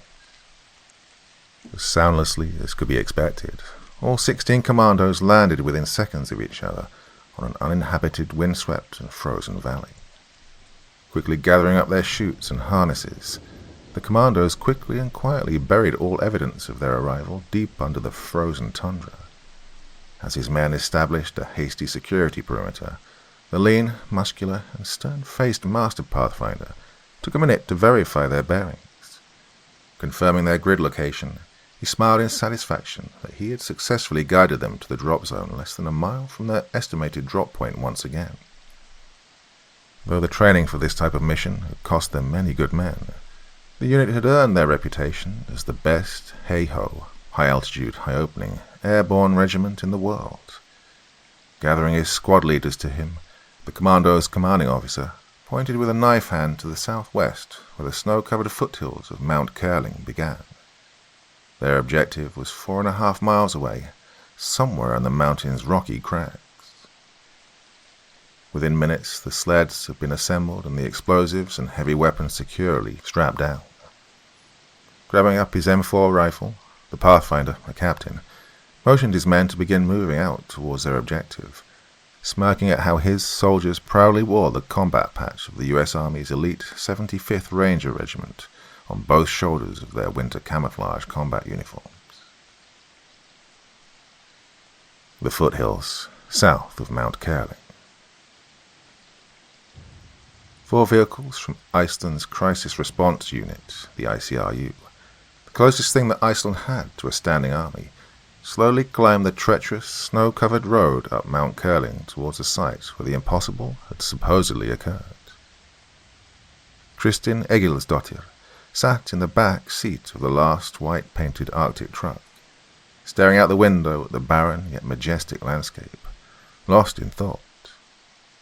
The heater blew a lock of her golden hair across her face, and she nervously wiped it away from her crystal blue eyes, breathing heavily as she tried to compress the heavy responsibility which the government had suddenly thrust upon her. Kristin worked for Iceland's Nuclear Energy Agency, or rather, she was an assistant to Professor Ólafsson. However, her boss was also teaching at Reykjavik University and had been delayed in getting to Naval Air Station Keflavik, where this curious operation was being assembled. With time being of the essence, Kristin and a junior assistant, Gunnar Einarsson, who was a specialist in radiation detection and survey devices, were placed in a helicopter which sped to Akureyri, a town in northern Iceland. A man wearing a military uniform and carrying a military-style rifle met Kristin and Gunnar at the small airport and hurriedly escorted them to 4 white-painted vehicles, where a unit of the ICRU and a team from the Viking Squad, Iceland's elite counter-terrorism force, had already assembled. The sight of the dozen uniformed and heavily armed men came as a shock to Kristin, as she had grown up in Iceland. In her 25 years living in a country with almost no military at all, she had never seen such an assemblage of heavily armed, uniformed men except in Hollywood war movies. The uniformed man, who introduced himself as Captain Bjornsson of the ICRU, apologized for the abrupt call by the government for them to come here, explaining that Professor Ólafsson would be brought up as soon as was possible. But for now, the situation was critical, and Kristin's knowledge of nuclear energy and Gunnar's use of radiation detection equipment would be vital for the coming mission. Kristin's head was still spinning from the rush of events. She'd been fast asleep in her apartment near Reykjavik University when she got the call at 3 a.m. that morning to be at Naval Air Station Keflavik by 7 a.m., prepared to spend several days in the mountains. It was near noon when they finally landed at Akureyri, and Kristin quickly forgot her hunger and rumbling stomach when she saw all the uniformed men and military-style weapons and trucks. "Captain Bjornsson," asked Kristin, "why are we here? I don't understand why the military would need people like me and Gunnar." Iceland prided itself in relying almost exclusively on renewable energy such as hydro and geothermal power. Iceland had no nuclear power plants and no nuclear weapons, so there was not much need for experts in nuclear energy or radiation detection specialists, except for scientific research. "Was there an accident?" continued Kristin. "Did a satellite crash on the mountain, or perhaps a foreign military aircraft?" Something like that, Miss Egilsdottir," replied Captain Bjornsson over his shoulder as he led the 2 scientists to their assigned vehicles. He directed Gunnar to place his equipment in the lead vehicle, while directing Kristin to take her bag to the last vehicle. As Gunnar made his way to the Arctic truck at the front of the convoy, Captain Bjornsson turned to Kristin. "Again, miss, I apologize for the rush, but I'm afraid that we are in somewhat of a race. It will be a few hours' drive until we reach our destination. We've packed a meal in your truck for you. Remember, you ought to tell no one what you have seen or what you have done when we get back from where we're going. It will cause unimaginable problems if word got out." "But Captain," persisted Kristin, "I still have no idea what we're looking for. Obviously it has something to do with nuclear energy, otherwise you wouldn't have called for Professor Ólafsson and me. I don't know how I can be of help if I have no idea what I'm dealing with." A grim look came over Captain Bjornsson's face. "To tell you the truth, Miss Egilsdottir, neither do I. Nor does anyone else here know what we are dealing with. The report I got was just too incredible to believe. That's why I'll be in the lead vehicle, because I want to see it for myself, assuming that we're the first to get there. That's also why I need Gunnar up front with me. He'll be taking constant radiological readings to ensure that the way forward is safe for us." "And the armed men?" asked Kristin. "Why do we need them?" "Insurance," said Captain Bjornsson, watching as the 8 armed men of the Icelandic Crisis Response Unit and the 4 elite anti-terrorist operatives from Viking Squad mounted on the 2 trucks in the middle of the convoy. the ICRU men mounting an MG3 machine gun in the open top of the front transport truck. Insurance in case the way forward is not safe for us. Captain Bjornsson walked away towards the lead vehicle, leaving a bewildered Kristin behind. A chill ran up her spine as she walked towards the last vehicle in the convoy, but it wasn't because of the cold wind which blew up from the south.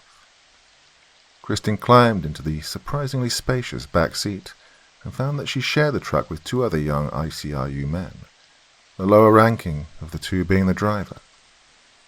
In minutes, Captain Bjornsson came over the radio, signaling the four vehicles to move out of the airport and head southwest towards Mount Curling. The young man sitting in the passenger seat welcomed Kristin with a big smile, reaching over and handing her a cardboard box and a cold bottle of Appleton. Kristin thanked him, opening the box to find a sandwich made of smoked salmon, Greek yogurt, and very thinly sliced apple between rye bread, along with packs of assorted jams, crackers, and chocolates. Her grumbling stomach reminded her that she hadn't eaten since the night before, and she gratefully munched on the military rations for a few minutes before striking up a conversation with the two other occupants. "I'm just as in the dark as you are, ma'am," said the young man in the passenger seat, a corporal who introduced himself as Alvar.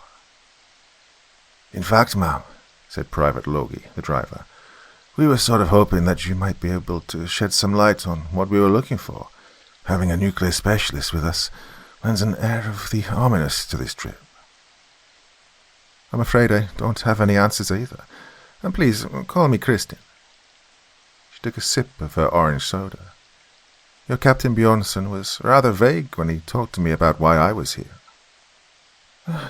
Yeah, that is strange," agreed Alvar. "He's usually far more open and transparent with us. We don't usually wear combat uniforms, much less carry weapons. But this morning he ordered us into uniforms and ordered the armory to be opened and weapons and ammunition passed out. When Sergeant Hreinessen asked why we were doing such a thing, Captain Bjornsson said simply that we should be ready for a fight if the time comes." "I see," said Kristin, all of a sudden losing her appetite. "I heard we're going into the mountains to look for a ship," said Logie. "A ship?" yelped Kristin. "Like a spaceship? Could it be possible? I don't think so." "Maybe," said Logie. "These are crazy times. You heard that the Swedes found the Millennium Falcon at the bottom of the Baltic Sea, right?" "No," answered Kristin. "Well, they found something shaped like the Millennium Falcon at the bottom of the ocean. It wasn't the actual spaceship. I heard rumors that the Chinese stole it right out from under the Swedes' noses," said Logie. "Then American Navy SEALs stole it from them when the Chinese tried to bring it back to China. So the Chinese bombed the Navy SEALs, which accidentally caused a volcano to erupt right under one of their artificial reefs in the South China Sea." "Where do you idiot privates get all your bullshit rumors?" said Alvar, punching Logie in the shoulder. "You were a private once, Alvar," said Logie. "Didn't you hear your own share of bullshit rumors?" Yes, I did," replied Alvar. "But then I learned to pull my head out of my ass, and that's why I'm a corporal now." "Now your ass is on your head," laughed Logie. "That's Mr. Corporal, sir, to you, Private," returned Alvar, laughing light-heartedly. What if Captain Bjornsson meant we were looking for a real ship instead of a spaceship?" mused Kristin. "How could a real ship end up on the mountain?" asked Alvar. "I'd sooner believe Logie's bullshit crash spaceship theory." "No," said Logie. "We could be looking for an actual ship. Hey, ever hear of the Philadelphia experiment, when the Americans tried to transport one of their ships from one port to another? Well, the story had it that they secretly teleported one of their destroyers from Philadelphia, and it reappeared in another port with the crew having gone insane or found fused to the bulkhead." "Oh, that's terrible," said Kristin. "That's bullshit," added Alvar. The buildings, houses, and shops of Akureyri swiftly passed in the rearview mirrors as the main road turned south, and soon the convoy was on the flat open road surrounded by lonely ranches, farms, and flat snow-swept plains with white-capped mountains in the distance. The three continued their banter for a while, But soon the vehicle was quiet again, each occupant lost in their own thoughts of what mysterious object they would encounter up on the mountain in a few hours. Miles and miles of snow-covered land passed lazily by, occasionally broken by the quiet, peaceful scene of near-frozen streams flowing across the white meadowlands of the quaint, tranquil villages nestled in the rolling foothills. The noise of the heater mixing with the intermittent squelch of the radio was the only sound as the hours ticked by, as the steady heat and rumble of the truck finally conspired to put Kristin to sleep. Eventually, Captain Bjornsson's voice came over the radio again, announcing that they'd come to the first checkpoint leading to the mountain. The National Police had closed off all roads surrounding Mount Curling for 10 miles to civilian traffic. By the time the convoy passed the checkpoint, they were already well into the low foothills. We should be there within the next half hour. Kristin's eyes shot open at Alvar's announcement. Looking out the truck's windows, she could see that the road had narrowed considerably, and their speed had slowed due to the increased level of snow on the road, which had yet to be cleared. The road was also climbing steadily, and the icy mountainside had closed in. We'll soon see what all the fuss is about here. Kristin sat up, suddenly filled with energy after a short nap. Well, it seems that we've won the race, then. What's that? Said Logie. Captain Bjornsson said that we were in some type of race to get there, answered Kristin. The question is, who were we racing against? I wouldn't know, said Logie. Like I said, it's very unlike the captain to be so cryptic. Well, said Alvar, the fact that we're in military uniform with rifles locked and loaded, and that we have the Viking squad attached to the unit tells me everything I need to know. The closer we get to our objective, the greater the danger we're facing. We need to be ready for anything. Attention, convoy, came Bjornsson's voice booming over the radio. Once you make the next turn in the road, our objective will be another 2 or 3 miles distant. It's inaccessible by road, so we'll have to stop about 1 mile from the location and walk the rest of the way. Radiation levels remain normal, but we'll continue to take readings along the way. Stay alert and keep your weapons on safe and at the high ready. In another mile or 2, we'll be meeting with a friendly... A high-pitched howl ripped through the air as a missile came straight down and obliterated Captain Bjornsson's Arctic truck, practically vaporizing it with a warhead meant to kill heavily armored tanks. Gunnar! Screamed Kristin in horror, realizing that her associate in the lead vehicle had instantly been reduced to ash, along with Captain Bjornsson. Within a half-second, 2 rockets impacted into the next 2 heavier transport vehicles. Kristin barely had time to register that the rockets had been fired from a short distance away from the elevated ridges to their right before the front of her own Arctic truck crumpled from an explosion which tossed it into the air. Alvar's warning was cut off abruptly as Kristin's door was blown open and she found herself sailing through the air.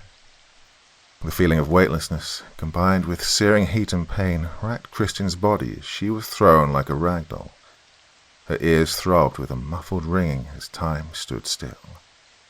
Out of the corner of her eyes, she could briefly see what remained of the vehicle she was just in, twisting in the air. Logie and Alvar's bodies slumped over in the burning front compartment. She landed with a hard thud in the snow, and the punch to her gut knocked the wind out of her. Something heavy crashed into the ground in front of her, missing crushing her head by only a few feet. Fighting unconsciousness, a shuddering Kristin dragged her agonizing body forwards. The blown-out front tire and wrecked front axle of the truck was laying in front of her where it came to rest. Weakly peering over the wreckage, she caught a glimpse of the carnage playing out in front of her. All 4 of the trucks had been hit and were ablaze, bodies of the Icelandic defenders littering the snow. Only a few of the Icelanders seemed to be moving, visibly wounded and shaken up, while only 2 or 3 seemed to be returning fire at whatever had just ambushed them. The Icelanders' last stand was as brief as it was desperate, as automatic weapons fire mowed down the few remaining survivors. 50 meters to her right, Christine could see several soldiers descending from their hidden firing positions on the ridge. As her sight faded, she could barely make out the bright red, white, and blue flags which adorned their shoulders. "No," whispered Christine as the darkness finally overtook her, mercifully ending the pain she felt in her neck, back, and legs.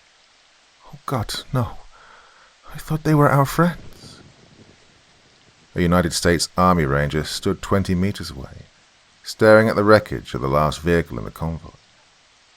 The AT-4 rocket he'd fired had propelled the enemy vehicle into the air, causing it to rip itself apart as it somersaulted into the ground.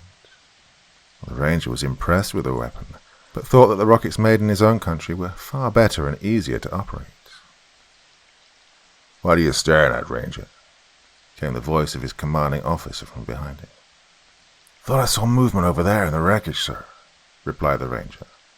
"Well, forget it," said his commanding officer as he lit up a cigar. "There's nobody left alive here.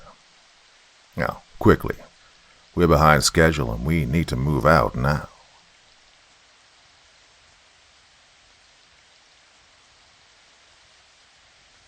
Part 2. "Doc, get over here. We've got a survivor."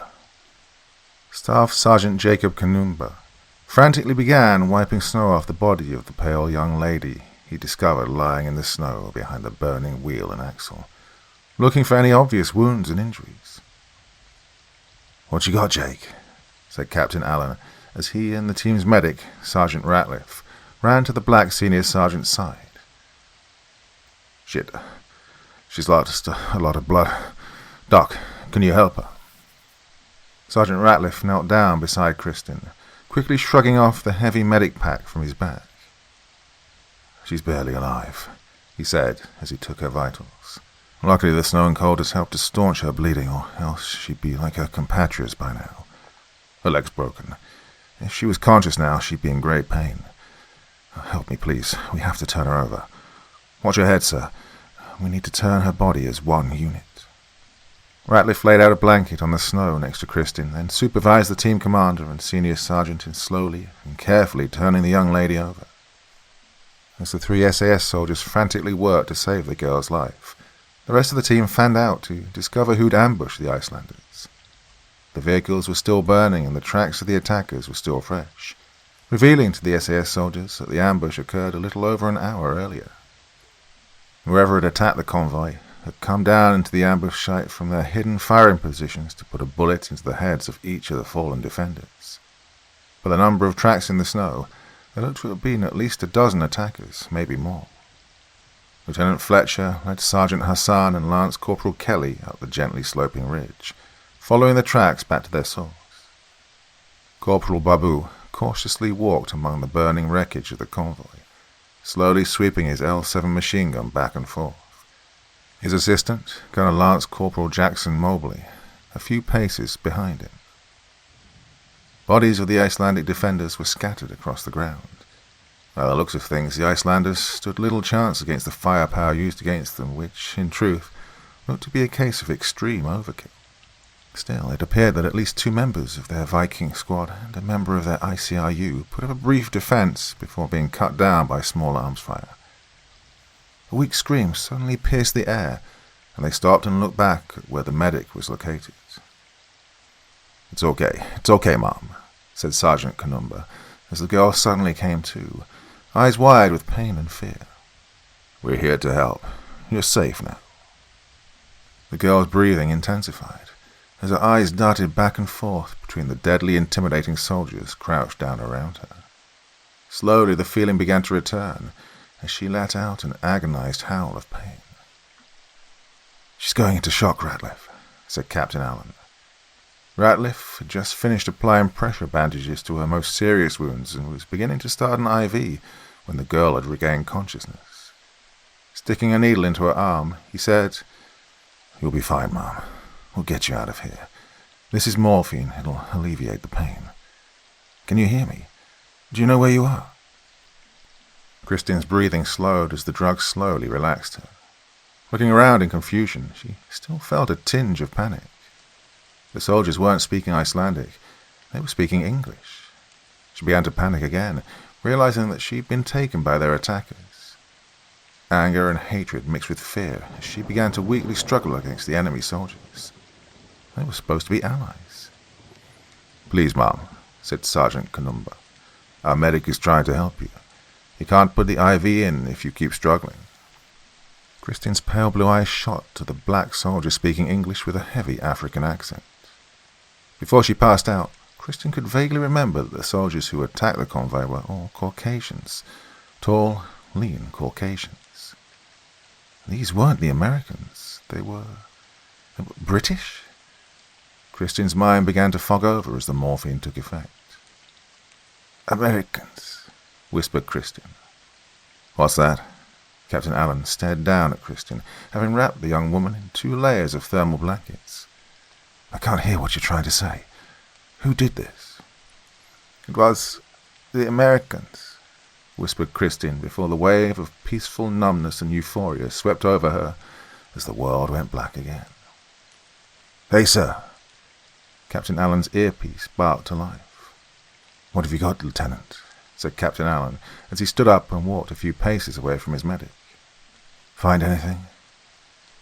Captain Allen was a tall, broad-shouldered officer with wavy light brown hair who, admittedly, was somewhat old for a captain.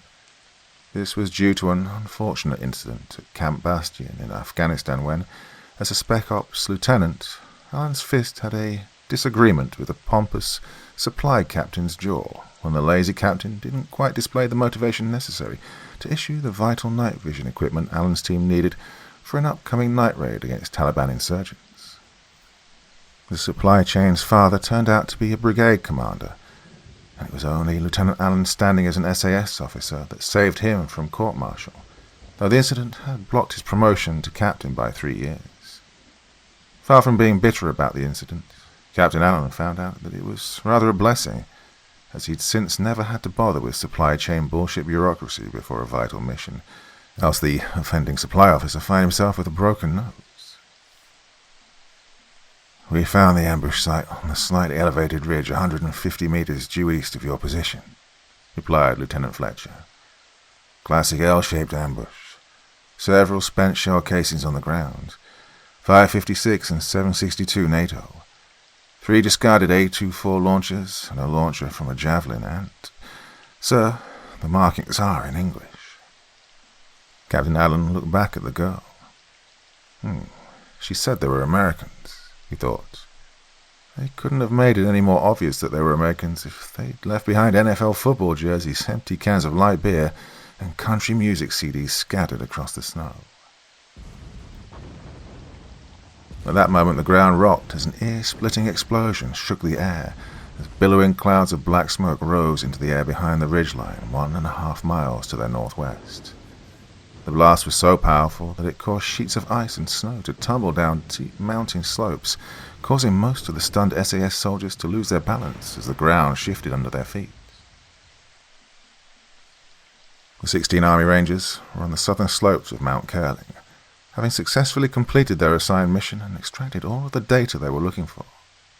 Despite the not unexpected run-in with the meager Icelandic paramilitary group, the commandos had completed their task well ahead of schedule and were now on their way to rendezvous at a small secluded farmstead at the base of the mountain, operated by friendly operatives. There the Rangers would exchange their weapons and uniforms for civilian clothing and passports out of Iceland and back to their native country. The blanket of snow on the ground gradually became thinner as the commandos descended from the mountain, the target's safe house now less than a mile distant behind the next low foothill. The Ranger captain was taking the point position, leading his men in a single column down the mountain. The land around him was almost surreal, beautiful, expansive, and seemingly untouched by human hands, save for a few narrow roads visible in the distance. And aside from a few flocks of sheep and the curiously small Icelandic horses grazing in meadows of patched snow, there seemed to be no other sign of humans for miles around.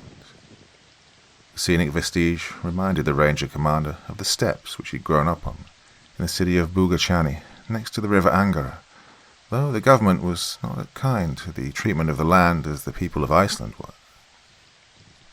Still, he had to remind himself that he and his men were not back home. They were inside of a NATO country, though it was the least populated and, militarily, easily the weakest of all the enemy nations. He stopped and raised a fist, slowly lowering himself to the ground. The rest of the Rangers behind him did the same thing, alternately pointing their weapons outwards to provide a 360-degree field of fire. The Ranger commander had served in conflicts ranging from the Ukraine to the North Caucasus to, most recently, Syria, and he did not survive by ignoring his battle instincts. Something was wrong. He could feel it. He scanned around, taking in his surroundings. His men were in single column on a spur of tall grass which led down into a gently sloping shallow valley. On the opposite side was another gently sloping hill, on the other side of which was their safe house. "Sir," came the voice of his senior sergeant over his earpiece. "Do you see something?" The ranger captain craned his neck around as he put a pair of range-finding binoculars to his eyes. "Scan your sectors," he replied as he looked left to right. Somewhat disappointed, he found nothing out of the ordinary, not even a helicopter in the sky coming to investigate the carnage they'd just wrought 3 miles behind them. Nothing. "No signs of movement," came the reports from his squad leaders. "Okay," the ranger captain replied as he slowly stood up from the tall grass that rose to just below his hips. Cautiously, they moved out across the plain under clear, late afternoon skies, which were gradually turning into a deeper shade of turquoise. The Rangers crossed over the shallow valley without incident and up the other small hillside. Just short of the crest of the hill, the ranger captain halted his men again as he went forward to the top of the hill. The hilltop was devoid of any foliage, so he hunkered down on the snow-packed grey granite, looking down at the safe house, which was now only 200 meters away in a sloping meadow below him, where the lush grass mixed with more patches of snow. Around him, all was quiet, as if the scene was simply a painting of a lonely farmstead. If anything was observing us, thought the ranger, it was the sheep. Lighting up his cigar again, he whispered into his earpiece, "It's clear. Move out." The sound of an L129 battle rifle spat out in the distance from behind him, followed in quick succession by 3 more shots. This was intermingled by the heavy rattle of an L7 general-purpose machine gun and the pop-pop-pop of the L119 assault rifles as small arms rounds struck the Ranger column from an elevated position behind them. Both of the Ranger team's automatic weapons gunners spun around to return fire at their attackers, but one found himself on the receiving end of a grenade fired from a 40mm grenade launcher. The Ranger disappeared in a cloud of black smoke and shrapnel before he could fire a well-aimed burst from his weapon. The other Ranger squad automatic weapon gunner was able to direct several bursts towards where he believed the attack was coming from. However, the Rangers were on an upward slope, while their attackers were at a slightly higher elevation behind them across the shallow valley. This put the Rangers at a disadvantage, as the only way they could get out of the kill box was to climb their way upwards while firing at the enemy behind them on the higher slope. If the Rangers could make it to the top of the hill, they could then take cover behind the rocks and fire down on their attackers. The Rangers' 240 Bravo machine gun began barking, and the heavy rounds slammed into the ambushers' positions as the rest of the Rangers bounded up the slope, teams alternately firing while other teams moved, thereby providing a constant stream of fire towards their unseen enemies. Still, until the Rangers made it to the top of the hill, they were in a dangerously exposed position, and well-placed shots from L129 battle rifles silenced the Rangers' machine gun, while a burst of automatic weapons fire threw the Ranger squad automatic weapons gunner sprawling to the ground as the rounds stitched across his chest. Still, the Rangers didn't quit fighting, even despite losing all of their automatic weapons. In fact, the Rangers were succeeding in increasing their return fire against the enemy positions on the hill behind and above them. It was quickly becoming apparent that the Rangers, although they were at a disadvantage due to the terrain, had an almost 2-to-1 numerical advantage over their ambushers.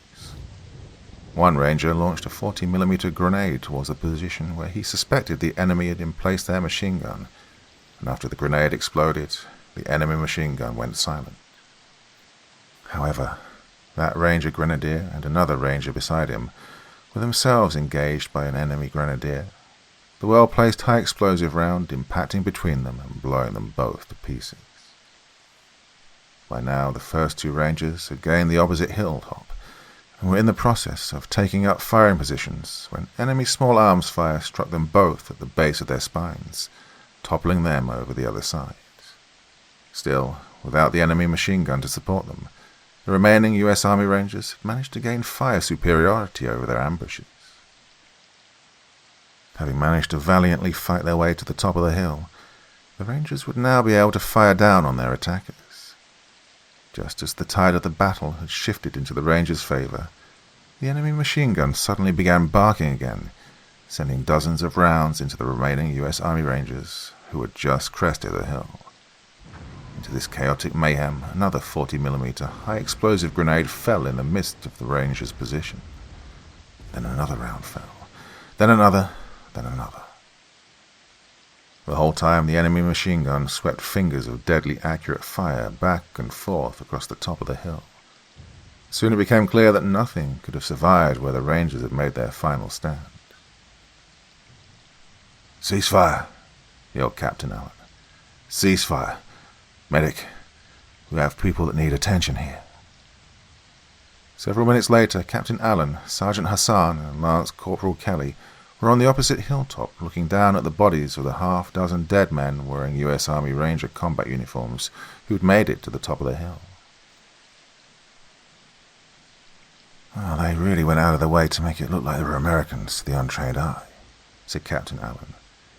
"But on a mission like this, real Army Rangers would never wear the patch of the 75th Regiment, much less a big, bright red, white and blue national flag on their shoulder." "So, they aren't Rangers, then?" asked Lance Corporal Kelly, with an exhausted but relieved sigh. "No, they aren't Rangers," said Captain Allen. "They're Russian Spetsnaz.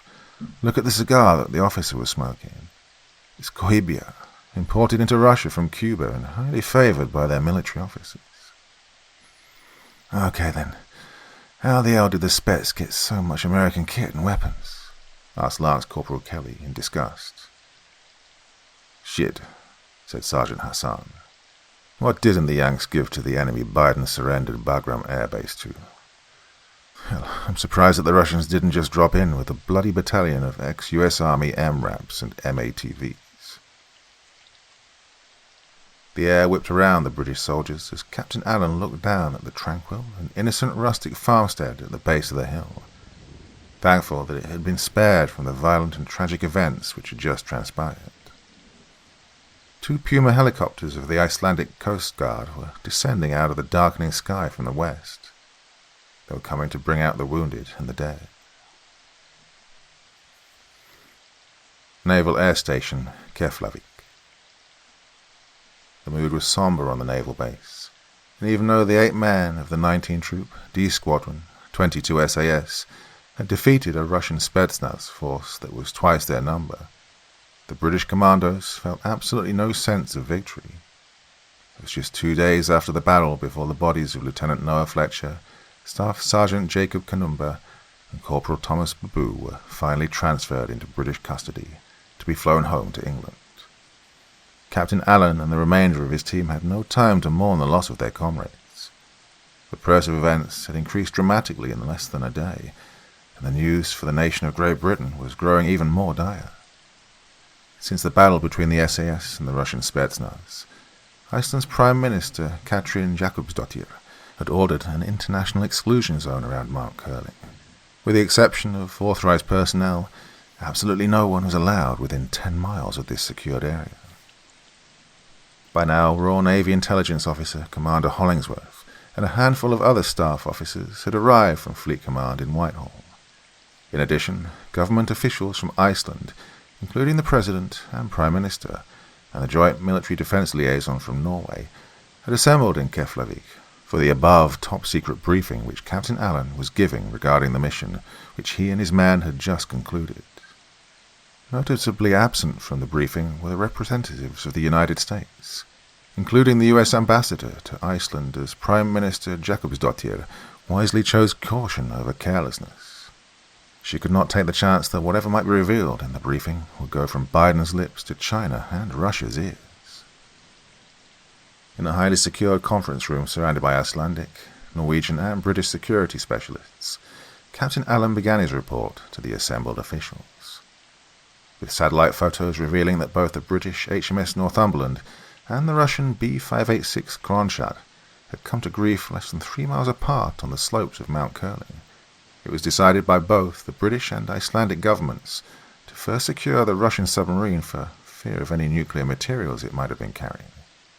Captain Allen, still wearing the uniform that he wore when his team encountered the Russians 4 days earlier, reported that on the day of the battle he and his men were waiting to rendezvous with their Icelandic counterparts, not knowing that they'd been previously ambushed by Russian commandos disguised as American Army Rangers. Apparently, the Russians had no intelligence information that British SAS were also operating in the area. When the Icelandic convoy failed to appear at the designated time, and having lost all radio communications with them, Captain Allen took his team to investigate, ultimately arriving at the carnage of the ambush site an hour after it had occurred. They discovered one survivor, the nuclear research assistant Kristin Egilsdottir, who managed to inform the SAS team that their attackers were Americans due to their bright national flag patches that they were wearing on their uniforms. Immediately suspecting that the attackers were Russian Spets, Captain Allen ordered his men to move out in pursuit, just moments before the Russians blew the remains of their submarine. Unfortunately, despite their best efforts to save her, young Miss Egilsdottir had slipped into a coma while in the medevac helicopter transporting her to the nearest hospital. The British caught up to the Spets commandos as they were making their way down from the mountain, their mission to destroy what remained of the Kronstadt completed. However, instead of immediately engaging the Russians, Captain Allen decided to follow behind them as he gathered more tactical data on who he was facing. The British were outnumbered, and Captain Allen wisely waited until the terrain favored his team before acting. That opportunity occurred when the Russians descended into a shallow valley and began their gradual climb up the opposite slope. Now, on an elevated firing position and knowing that the Russians would have to climb while defending, Allen ordered his men into a hasty ambush and began the combat engagement. The battle cost the SAS commandos the team executive officer, Lieutenant Fletcher, the team's senior NCO staff sergeant, Kanumba, and the team's machine gunner, Corporal Babu. After a grenade killed Corporal Babu, wounded Lance Corporal Mobley, the assistant gunner, painfully took up the machine gun and began engaging the last of the Russians before they reached the safety of the crest on the opposite hilltop, as Kelly launched round after round of rifle grenades into the retreating Russians, until Captain Allen called a ceasefire. There were at least 4 wounded Russians still clinging to life, but they chose to end their own lives before the SAS could get to them. Curiously, Captain Allen's team found nothing intelligence-worthy on the dead bodies of the Russian commanders. No launch codes, no secret data or storage hard drives. The SAS team found nothing about the Russians' new attack submarine that the Russians wouldn't want to fall into hostile hands. The only thing that the British found was a black metal box on the dead Russian officer, a box which Icelandic naval intelligence would later identify as a PCC sonar data signal storage device. Despite their losses, Captain Allen's team continued on their mission, including Lance Corporal Mobley, who refused to be medevaced out of the field. In spite of the painful shrapnel wounds on his back and right arm, Mobley insisted on carrying the team's L7 machine gun after the loss of Corporal Babu. The team eventually discovered the Russian submarine lying inverted and collapsed into the mountainside, broken up into several pieces as if it had been dropped from several thousand feet straight down. As expected, the SAS team found that the Russian commandos had attached explosives to all secret equipment aboard the wreckage, as well as all armament and torpedoes, and blew the entire thing to hell. Thankfully, that Larder-class attack submarine was conventionally powered and carried only conventional weapons, meaning it had no nuclear materials aboard. Frozen body parts and pieces of the crew were also scattered across the landscape, though Captain Allen surmised that their bodies had remained relatively intact before the Russian Spets detonated the explosives. The identification tags of the dead crew had not been collected by the Spets commandos, which came as no surprise to Captain Allen. The Russian government still considered those who courageously pledged their lives to defend the motherland to be nothing more than nameless cannon fodder. Names easily forgotten except to those families whom Vladimir Putin would ascribe the title of hero in order to placate their grieving widows and mothers. After turning the sonar data storage device over to Icelandic Coast Guard Naval Intelligence, the British commandos were finally able to investigate the wreckage of the Royal Navy destroyer.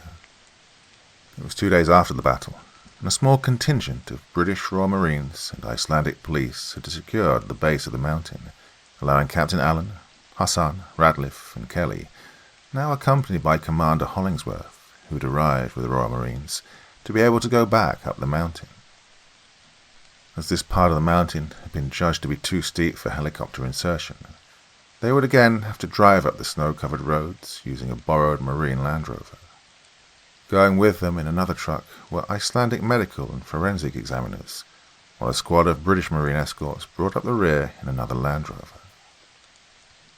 It was about an hour's drive until the small convoy reached the point in the road where they would have to dismount from the trucks and hike the rest of the way. After another 30-minute climb up the mostly rocky slopes, the group finally reached the place where the British destroyer had come to rest. What remained of the HMS Northumberland hardly resembled a ship at all. It had crashed down on its starboard side at the top of a ridgeline, a third of the destroyer's aft end then breaking away and falling an additional 100 feet into a ravine. What remained of the ship was broken apart into several smaller pieces, its hull ripped and segmented, while the upper superstructure, radar masts and gun turret had separated from the rest of the destroyer and were tossed haphazardly about the mountainside.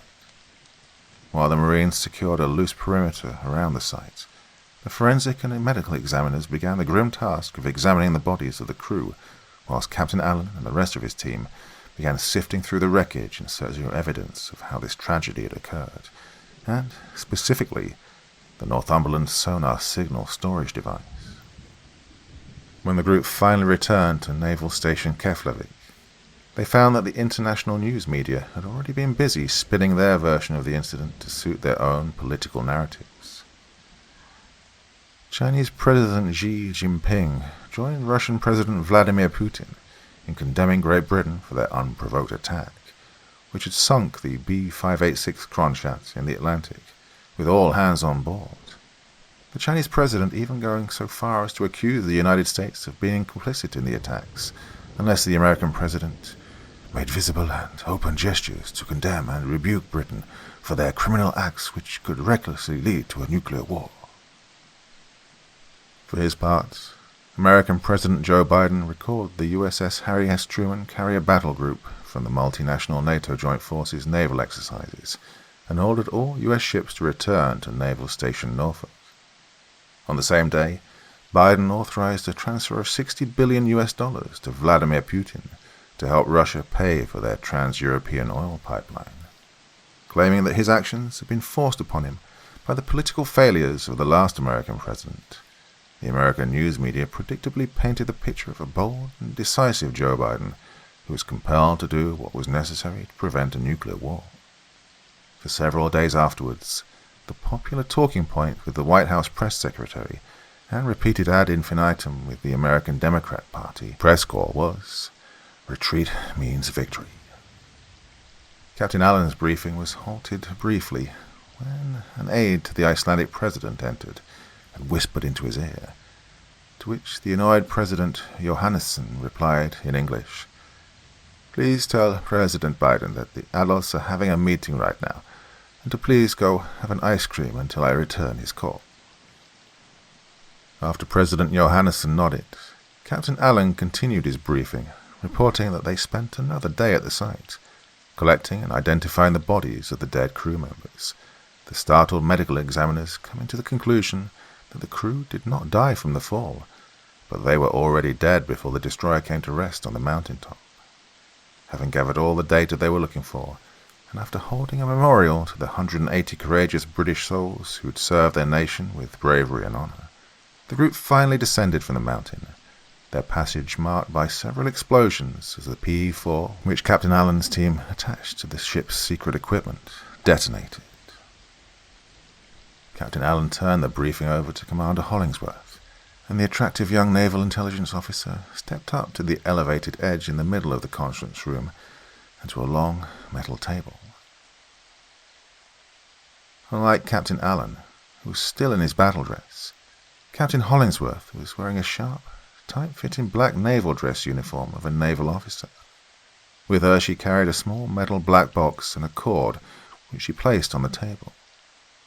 Connecting the cord to two speakers mounted on metal poles behind her, Commander Hollingsworth introduced herself to her audience and said, "This is the data which Captain Allen and his team retrieved at great cost from both the Russian submarine and our naval destroyer. These are the sound recordings which both unfortunate vessels captured on their separate sonar data signal storage devices shortly before all contact was lost with them. We believe that what is recorded here is what caused the tragedy that befell the two vessels." Commander Hollingsworth reached into a pocket of her dress uniform and pulled out 2 white dominoes, which he placed on the table in front of her. What you are about to hear will not be overly loud, but out of an abundance of caution, I would ask that you all place the earplugs that we provided you with into your ears. She waited patiently as her audience did as she requested. Then, having placed her own earplugs in, Commander Hollingsworth turned to the black metal box. Suddenly, the small side door next to the podium swung open as Sergeant Hassan abruptly entered the conference room and quickly approached Captain Allen. "My apologies, ladies and gentlemen," announced the SAS sergeant before whispering something in Captain Allen's ear. The SAS commander turned to Commander Hollingsworth and simply nodded before inexplicably leaving with Sergeant Hassan. Somewhat confused, Hollingsworth nonetheless activated the power switch on the metal box and, at that moment, the course of human history inexorably changed.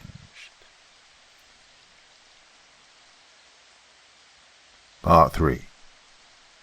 Viana do Castelo, Portugal. In a matter of mere seconds, a dense black fog seemed to rise from the ocean, moving inland and instantly blanketing the picturesque seaside city of Viana do Castelo. One moment, a warm sun shone down from a cloudless blue sky, as a gentle breeze from the sea caressed the inhabitants and tourists of the popular coastal industrial city, and in the next, the city was thrown into a panic, as if it had been ripped from the planet and tossed into the black void of space. None of the inhabitants heard the wails of the city's public address warning horns, nor indeed any of the sounds usually associated with a city of 88,000 souls, as an inexplicable and haunting noise drowned out the cacophony of instant panic. However, as the noise decibel levels reached the point where citizens fell to their knees in the near pitch-black fog, eyes squeezed shut and hands desperately pressed against ears, the earth suddenly buckled and rumbled like that of the force of an atomic bomb, the concussive force blowing out windows and collapsing buildings.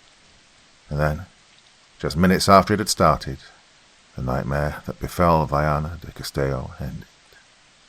After the sudden and violent quake which shuddered the ground for over 100 miles, as if a mighty god had angrily sundered the earth with a bolt of lightning, the fog lifted, and the deafening noise ceased, leaving behind a stunned population swimming in a sea of sirens, alarms, screams of shock and confusion, and as the people's attention was drawn to the west, prayers for mercy.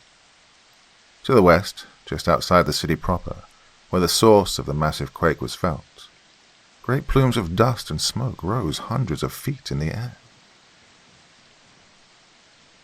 Naval Air Station, Keflavik. The sound emanating from the speakers was steady and pulsing, like a stringed orchestra seemingly playing one long random note after another, as if conducted by a mad composer, interspersed by deep howls that dipped in pitch to a low growl, like the plaintive cry of a wolf, before once again returning to the sound of the mad synchronized strings. It was an eerie song, one that you might expect to hear in the vast emptiness of space, but also unsettlingly calming. As Commander Hollingsworth promised, The sound wasn't particularly loud, and a few in the back of the conference room removed their earplugs to get a clearer listen to the cosmic-sounding song. These sound recordings are relatively unfocused, as they are being played over these speakers behind me, said Commander Hollingsworth, as she twisted the height adjustment knobs on the stands, lowering both speakers to the height of the table. She then pointed the speakers on the 2 dominoes lying on the table, the sound making the table vibrate and causing the dominoes to move in small circles on the surface. Here, the sound is being directly focused on the dominoes at 60 decibels, roughly the equivalent of a normal speaking voice. Each of these dominoes weighs 8 grams. Now, watch this, said Hollingsworth as she turned up the volume slightly. Prepare yourselves, please. The 2 dominoes shot straight up, hovering steadily and motionless 4 feet above the table. This is what happens at 63 decibels, continued Hollingsworth as she slowly turned the volume control knob. And this is what happens at 75 decibels, or about the volume of a vacuum cleaner. As the volume increased, the 2 dominoes shot straight into the ceiling and hung there as if struck by magnets, before falling again to hover 4 feet above the table, and then shooting up into the ceiling again. The dominoes continued doing this over and over again, yo-yoing up and down repeatedly until Hollingsworth finally shut power to the speakers, causing the 2 dominoes to finally fall with a clatter on the table. If the sound were directed straight down onto the 2 dominoes, they could theoretically continue going straight up into space, depending on how high the source of the sound was coming from, she continued. We believe that this phenomenon is exactly what befell the Northumberland and the Kronstadt. We know that sound at 150 decibels can stun a human, and 190 can cause death. We estimate that the decibels necessary for the mysterious sound to lift the 2 ships out of the Atlantic and drop them thousands of miles away had to be in excess of 500 decibels, and perhaps going as high as 700. Moreover, for the 2 ships to have come down on Mount Kerling, the sound had to be directed straight down from an incredible height. The stunned audience of military and government officials barely had time to comprehend what they'd just seen and heard when the main doors to the conference room opened and Captain Allen and his men entered. My apologies, ladies and gentlemen. Commander Hollingsworth. Captain Allen marched quickly to the podium, again flicking on large television monitors which were mounted on the walls surrounding the conference room, with a small universal remote control as he went. I'm sorry for interrupting this briefing, but I'm afraid there's just been another incident. The 8 monitors came alive with images of different news stations from across the globe, each reporting on the same horrific and unbelievable story on a scale unseen since the terrorist attacks of 9/11. The news films identified the location as Viana de Castelo, a city on the northern coast of Portugal just south of the border with Spain.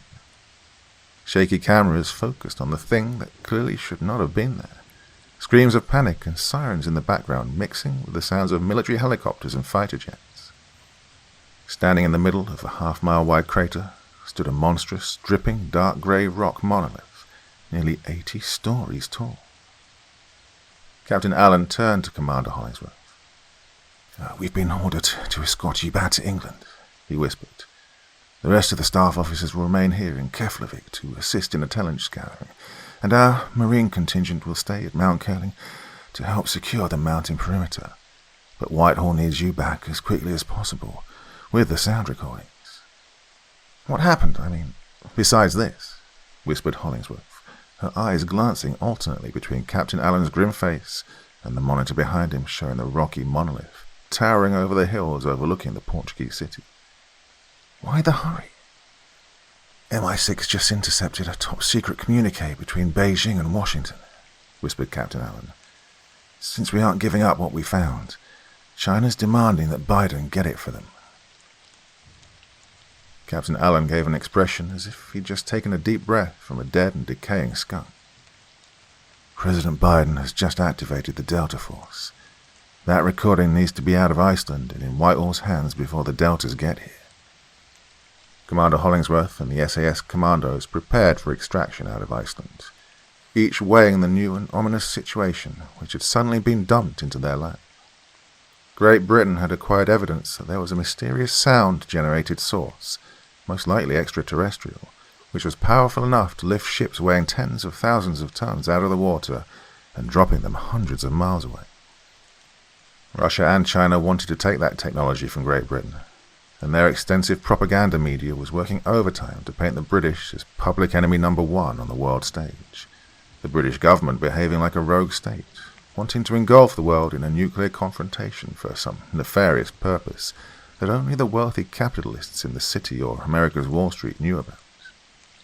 It was also clear that the President of the United States didn't want to piss off either China or Russia, and was apparently willing to help them get what they wanted from Britain. Lastly, and more importantly, Great Britain would be well and truly alone when China, Russia, and eventually the United States came to get what the SAS had recovered. Over the North Atlantic. At 0400 hours in the morning, a British Aerospace 146 transport lifted off from Naval Air Station Keflavik with Captain Allen's SAS team and Commander Hollingsworth aboard. An RAF Eurofighter Typhoon flying escort back to Britain. Commander Hollingsworth sat alone in a seat next to the left wing of the plane, reading the streaming news reports of the incredible event which had occurred in Portugal. Though she'd been up for nearly 30 hours, she was far from sleepy. It was only a 3-hour flight to London, and the Ministry of Defence would surely be expecting a report from her as soon as they landed. Not much time to prepare. A huge chunk of rock which had fallen out of the sky and landed on the outskirts of Viana do Castelo had killed 127 unfortunate people.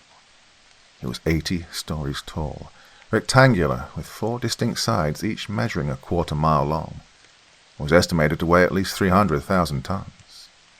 Seismic and sonar readings captured acoustic anomalies out in the Atlantic Ocean, indicating that the monolith did not fall from space, but was actually a section of the Earth's crust pulled straight up and out of the Atlantic fall. There were also reports that these events had been preceded by a thick, near-opaque, black fog. Both the residents living near Mount Curling and the people living in Viana do Castelo reported experiencing that phenomenon. Hollingsworth knew that she was way out of her league with this, but the desire to get to the bottom of this phenomenon drove all feelings of fatigue from her body. Sitting 2 rows in front of Commander Hollingsworth, Captain Allen sat alone in his own aisle, struggling to put his own after-action report together for his commanders. He hated writing reports, especially when they had to include details of losing good men. What he dreaded the most was writing the letters to the families. What could he possibly say to Lieutenant Fletcher's new wife, Kanuba's mother in Nigeria, Corporal Babu's daughter? There was no way that the Ministry of Defence could let them know the truth. He'd have to tell their families a bright and shining lie. The wounded Lance Corporal Mobley escorted his fallen comrades back to England 2 days later, leaving Captain Allen with Sergeant Hassan as his new senior NCO, as well as his medic Radcliffe and Lance Corporal Kelly, in case there was trouble. His guts were in knots. Allen had worked with Delta on a few ops in Afghanistan. These new political circumstances, which might now put the SAS at odds with America's elite secret anti-terrorist unit, made him sick to his stomach. Captain Allen looked at his watch. 1 more hour before they landed. He exhaled, remembering he'd spent exactly 16 hours of his 2-week leave time with his family before 22 SAS called him back to duty. The bittersweet memory returned to the SAS officer of how he'd won a bet with his XO, Lieutenant Fletcher, who wagered him 20 quid that Squadron would recall Allen back to duty after only 2 days' leave. Maybe after all this was over, Squadron would let him be able to pick up his vacation where he'd left off. This was the 3rd year in a row where he had missed little Chloe's birthday because the army called Daddy away. Across the aisle, and 2 seats behind Commander Hollingsworth, Lance Corporal Kelly was rudely awoken by a kick to the back of his seat. Removing his headphones, he leaned over the back of his thickly padded chair. "Can I help you, Sergeant?" "Yes, you can, Lance Corporal," said Sergeant Hassan. "You can turn that bloody mumble crap down. I can hear that shit from back here." Sorry, Sergeant, said Kelly, turning off his phone. Liz Uzivert helps me unwind. Liz Uzi... who? Said Hassan. Little talentless bitch, you mean. Get some rest, man. This isn't over by a long shot, lad, and you'll need all the energy you can get after we land. Ignoring the comment, Kelly smiled a toothy smile at Hassan.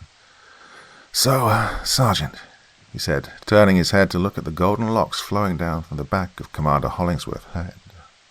Do you, think...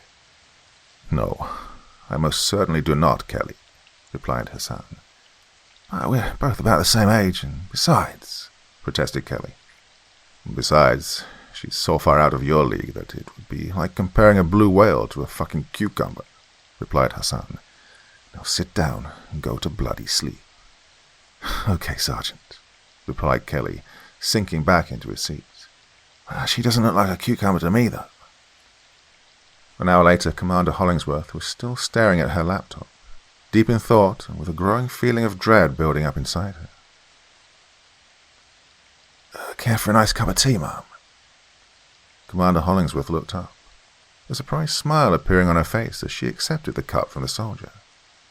Oh, thank you. Corporal Kelly, isn't it? Last corporal, actually, he said, smiling at the attractive officer who had remembered his name. If you, don't mind me saying so, I noticed that you haven't rested any since we got back from Mount Curling. Do they not allow you to sleep in Whitehall? Well, I could say the same about you and your mates, Lance Corporal, said the commander, sipping the Earl Grey tea. Yeah, well, that's actually a part of our training, said Kelly. I don't mean to sound forward, Ma'am, but you look bothered by something. May I ask why? Commander Hollingsworth was used to officers her age attempting to flirt with her, but they were usually at least her rank or higher. Were all SAS members so straightforward and confident? Normally she put the lower rank in their place, but right now she didn't mind the company. Motioning Kelly to take the seat beside her, she turned her laptop and said, Look at this. I've plotted the 2 points of where we believe the sonic anomalies occurred. They're roughly 250 miles apart here in the Atlantic. Just on a hunch, I've plotted where the next occurrence should happen. If I'm correct, the next phenomenon should happen right about here, 250 miles northeast of where that rock was pulled out of the Atlantic. She marked the spot with a red X in the southern waters between Ireland and England. Said Kelly, unsure as how to reply. That's, worrisome. Yes, agreed Commander Hollingsworth, and all the more so since we'll be flying very close to that location right before we land. Really? Said Kelly, a hint of concern in his voice. When will we be coming into the vicinity? Well, said Commander Hollingsworth, checking her watch, I'd say we'll be near those coordinates right about... Ladies and gentlemen, this is Captain Stratton. The sudden announcement by the pilot momentarily startled Commander Hollingsworth. We are on the final approach to London Heathrow. We should be on the ground in approximately... What the bloody hell? As the transport banked to the right, Commander Hollingsworth looked out of the window and whispered, Oh, Lord. Unable to see over Commander Hollingsworth, Kelly ran to the empty seat in front of her, pressing his face to the small window. In the seat in front of him, a grim-faced Captain Allen also had his forehead pressed against the window. The sun hadn't yet crested the horizon, and the skies were just turning to a lighter shade of purple. They could see a thick layer of clouds below the aircraft, the silhouette of the Typhoon fighter still flying escort a half-mile off the left wing.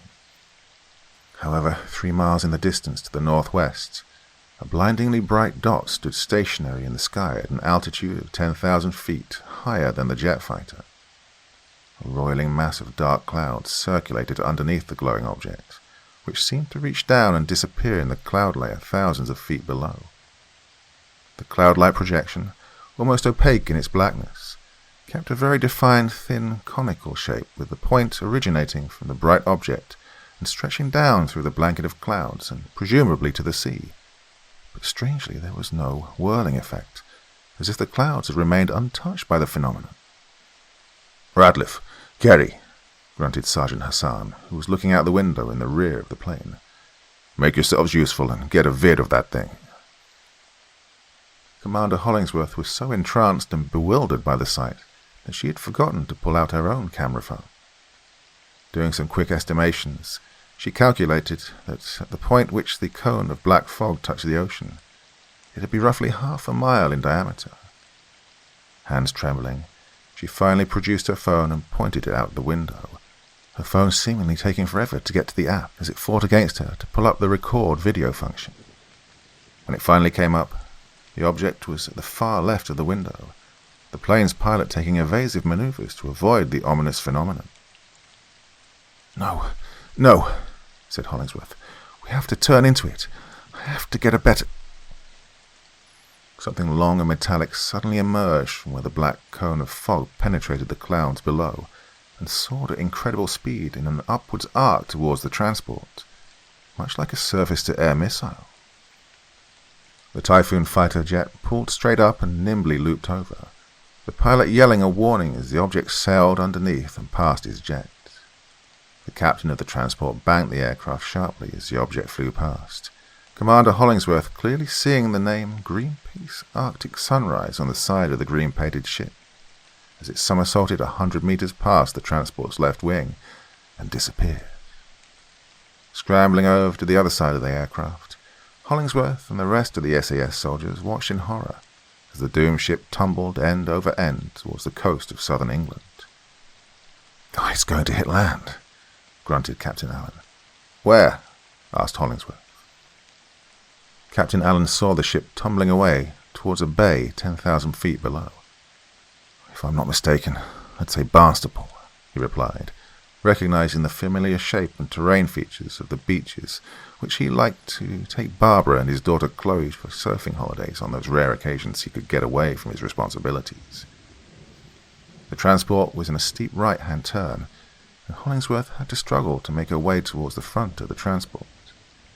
She made it to the cockpit door just as the pilot leveled off the wings. "Captain Stratton," she yelled, banging on the door. "This is Commander Melissa Hollingsworth, British Naval Intelligence from Whitehall. I need you to deviate course. We need to land at the nearest airport to Barnstaple at once."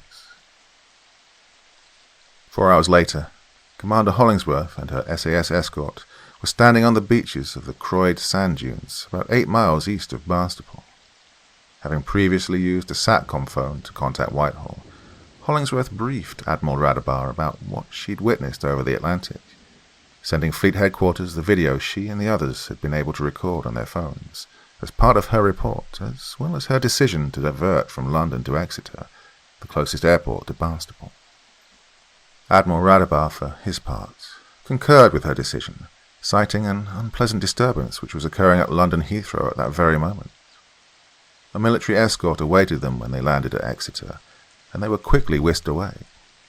Barnstaple was roughly 50 miles away from Exeter Airport, as the 2 Army Panther armoured trucks raced westwards across the countryside towards the coast. Additionally, local law enforcement had been called to cordon off the beach until authorised officials from the Ministry of Defence arrived. Hollingsworth maintained constant communication with Admiral Radabar, who informed her that the disturbance at Heathrow involved the detaining of 6 sturdy-looking men with American passports by MI6 and who were now being interrogated as suspected covert Delta Force operatives. Radabar cautioned Hollingsworth to get the mysterious sound recording back to London as soon as possible, but to use the most circuitous route necessary to avoid detection. Captain Allen was also on the radio with 22 SAS back at Stirling Lines, informing them of the change in the situation and that his team was currently escorting Commander Hollingsworth and the sound recording to Barnstaple. When the 22 commander inquired if Captain Allen needed backup to meet them there, Allen replied in the negative, stating that the Americans were probably tracking all SAS movements from Stirling Lines, but to have the QRF, Quick Reaction Force, ready to move if the situation deteriorated. Captain Allen had asked Admiral Radabar if he could see the mugshots of the Americans detained at Heathrow, his heart dropping when he recognized one of them as Colonel Scheller, the Delta team leader that he'd worked with in Afghanistan. Scheller was a former United States Marine lieutenant colonel before he joined the Delta Force, Captain Allen knew him as one of the best in the world at infiltrating into foreign countries unnoticed. Captain Allen knew that Scheller would never have allowed himself and his team to be intercepted at Heathrow unless Scheller wanted to be intercepted. A small spark of hope flamed in Captain Allen's heart. At least a few American military operatives weren't joining their president in selling out to the communists. The Greenpeace ship Arctic Sunrise was in the North Atlantic to protest and disrupt the annual NATO Joint Forces naval exercises.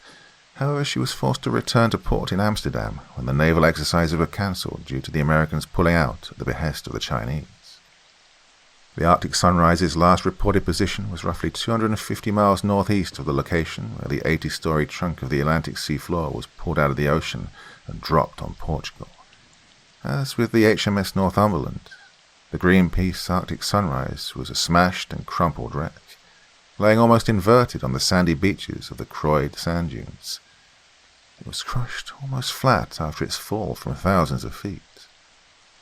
Captain Allen and his men stood next to the Panther-armoured vehicles, staring at the wrecked ship while Commander Hollingsworth tapped frantically on her laptop on the hood of one of the vehicles. The time between each of these sound anomalies is halved between each occurrence, observed Captain Allen. 10 days, 5 days, 2.5 days, almost as if something was steadily getting closer and closer to Earth.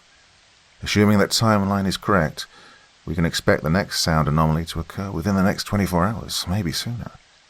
Can we get an estimate of where it might occur, Commander? Well, assuming that the next phenomenon will occur roughly 250 miles from where the Arctic Sunrise was picked up and dropped, then the next occurrence will be here, said Commander Hollingsworth, pointing at her laptop to an area in the middle south of England. Where exactly is that? Asked Captain Allen. Wiltshire, replied Hollingsworth. Here, let me see if I can get a more precise grid coordinate. She moved her cursor over to the enlarge and enhance icon, punching in the estimated grid coordinates for the next occurrence. It's giving me 51 degrees, 1044 north, 1 degree, 4934 west. That's the Salisbury Plain. The Salisbury Plain? What's there? Asked Sergeant Hassan. The graphic continued to zoom in and clarify, and eventually an image steadily came into focus on the laptop screen. Are you fucking shitting me? Muttered Sergeant Ratliff, eyes wide at what he was looking at. Please tell me we didn't just wake up in a bloody Doctor Who episode, said Kelly. Commander, said Captain Allen, we needed to get to Stonehenge ASAP.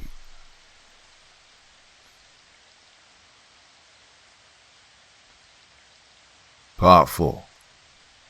1400 hours, the Salisbury Plains. At this point, it would have been pointless for the British government to try and hide its military movements with regards to what was being called the sonic anomaly in top-secret government and military communiques. Commander Hollingsworth had been working on reversing the mysterious sound recording, in effect trying to play it backwards in an attempt to create a counteractive sound which might disrupt or reverse the sonic anomaly. On the Salisbury Plains, 6 military trucks mounting the new LRAD, or long-range acoustic devices, were positioned to face the iconic Stonehenge monument. These were specifically designed trucks modified to mount the high decibel-producing systems used for military psychological operations. The emitter cables were connected together and led to Commander Hollingworth's black metal box, which was positioned in one of the Panther trucks and contained the only known recordings of the sound phenomenon. She was successfully able to reverse the recording. There was no time to properly test to ascertain if it would work as it should if the sonic anomaly phenomenon indeed happened here. Each of the LRAD speakers could generate over 150 decibels, the entire setup being called a sonic disrupting amplifier, and necessitating the personnel within the cone of sound to have to wear 2 layers of hearing protection or else lose consciousness once the system was activated. Captain Allen's men were still with Hollingsworth, but had now been reinforced with 2 companies of British Army infantry, 4 Challenger tanks, and a pair of Typhoon fighters orbiting overhead, along with a plethora of government scientists mixed in for good measure. I'm definitely getting an Invaders from Mars vibe here, sir, said Sergeant Hassan. You're not the only one, Sergeant, answered Captain Allen, also staring up into the grey, cloudy afternoon sky, his eyes following the pair of fighter jets as they made lazy circles overhead. He looked down at his watch. Oh, the Martians are late. Captain Allen looked to his left where Commander Hollingsworth had positioned herself on the passenger side of one of the parked Panther vehicles, along with a black box and all the important sound recording. Although she was surrounded by other military officers and scientists, Lance Corporal Kelly and Sergeant Ratliff were not far from her side as the team still had the mission of safeguarding her and the sound recording. The 6 Army PSYOP vehicles were stationed at equal intervals around Stonehenge, their acoustic projection systems directed at a point just above the colossal stone monument. Together with the tanks and infantry soldiers, they formed a relatively thin half-mile perimeter around Stonehenge. Each person involved in the operation was issued triple-flange earplugs and the highest-rated noise-dampening earmuffs that were available, but whether or not these were to be effective if the mysterious sonic phenomenon happened was anybody's guess. Though the fatally loud noise could not be heard within the periphery of the black fog, it was not heard outside of it, meaning that for some odd reason the noise only existed within the black fog. Commander Hollingsworth would be the one to activate the sonic disrupting amplifier if and when the phenomenon occurred again, the hope being that she would be outside of the fog's cone of influence to not be affected by the noise. Everything, however, hinged on whether or not this was the right location and right time for the next occurrence to happen. "Why are we doing this, sir?" said Sergeant Hassan. "I mean, what are we hoping to accomplish with this?" "Well," replied Captain Allen, "we know that there is some type of intelligence behind this. We all saw that bright light when we were on the transport flying in. We also know that the phenomenon was directly responsible for killing nearly 800 people, whether accidentally or on purpose. I reckon that by showing whoever is behind this that we have the ability to counter their sonic anomaly, they'll think twice about using it again." He looked down at his watch. "They're late," he thought. "Did we miscalculate? Did we get the time and place wrong?" "Sir," said Sergeant Hassan. Captain Allen looked in the direction of where Sergeant Hassan was staring. In the hazy distance, a black cone of fog was shooting down from a grey, cloudy sky, atop which was a point of bright light. The pencil-thin black cone was some distance farther than when Captain Allen had first seen it on the plane, perhaps by as much as 15 to 20 miles, and to be seen from Stonehenge, the unidentified object projecting the black cone of fog had to have been some distance up in the sky. A wave of surprised and shocked gasps came from the assembled personnel. "Damn," cursed Captain Allen. "We miscalculated the location." Running to Commander Hollingsworth, he pushed past the other personnel crowded around the armored truck and yelled, "Commander, do we know the thing's exact location?" "I'm pulling up that location now," replied Hollingsworth, her fingers dancing frantically across the laptop's keypad. "Here, West Woods in Marlborough Downs. That's where the anomaly is taking place." "Oh, damn it," thought Captain Allen, knowing that it would be impossible to pick up and move all of these assets 15 miles away to West Woods and place them all back into position before the sonic anomaly had vanished. The 2 RAF Typhoon fighters banked hard and soared towards the bright light from which the fog was emanating. The radio inside the Panther tuned in to the air-ground tactical net. Hollingsworth, Allen, and the others gathered around the truck, straining to hear what the flight leader was saying. "Approaching the target now, 7 miles closer," reported the pilot. "The object is at 27,000 feet, around 100 meters in diameter. It's metallic, looks to be changing in color from bronze to silver and back again." The 2 fighter jets were flying in a tight orbit below the object, steadily gaining altitude as they made another loop around the glowing craft. "The cone of fog is about a quarter mile in diameter at its base," continued the flight leader, its words mixing with his heavy breathing as he maintained his tight turning maneuver. "The thing looks to be penetrating the ground below. It's pulling out something from the ground. It looks to be stones. The craft is pulling up huge rectangular blocks of stones."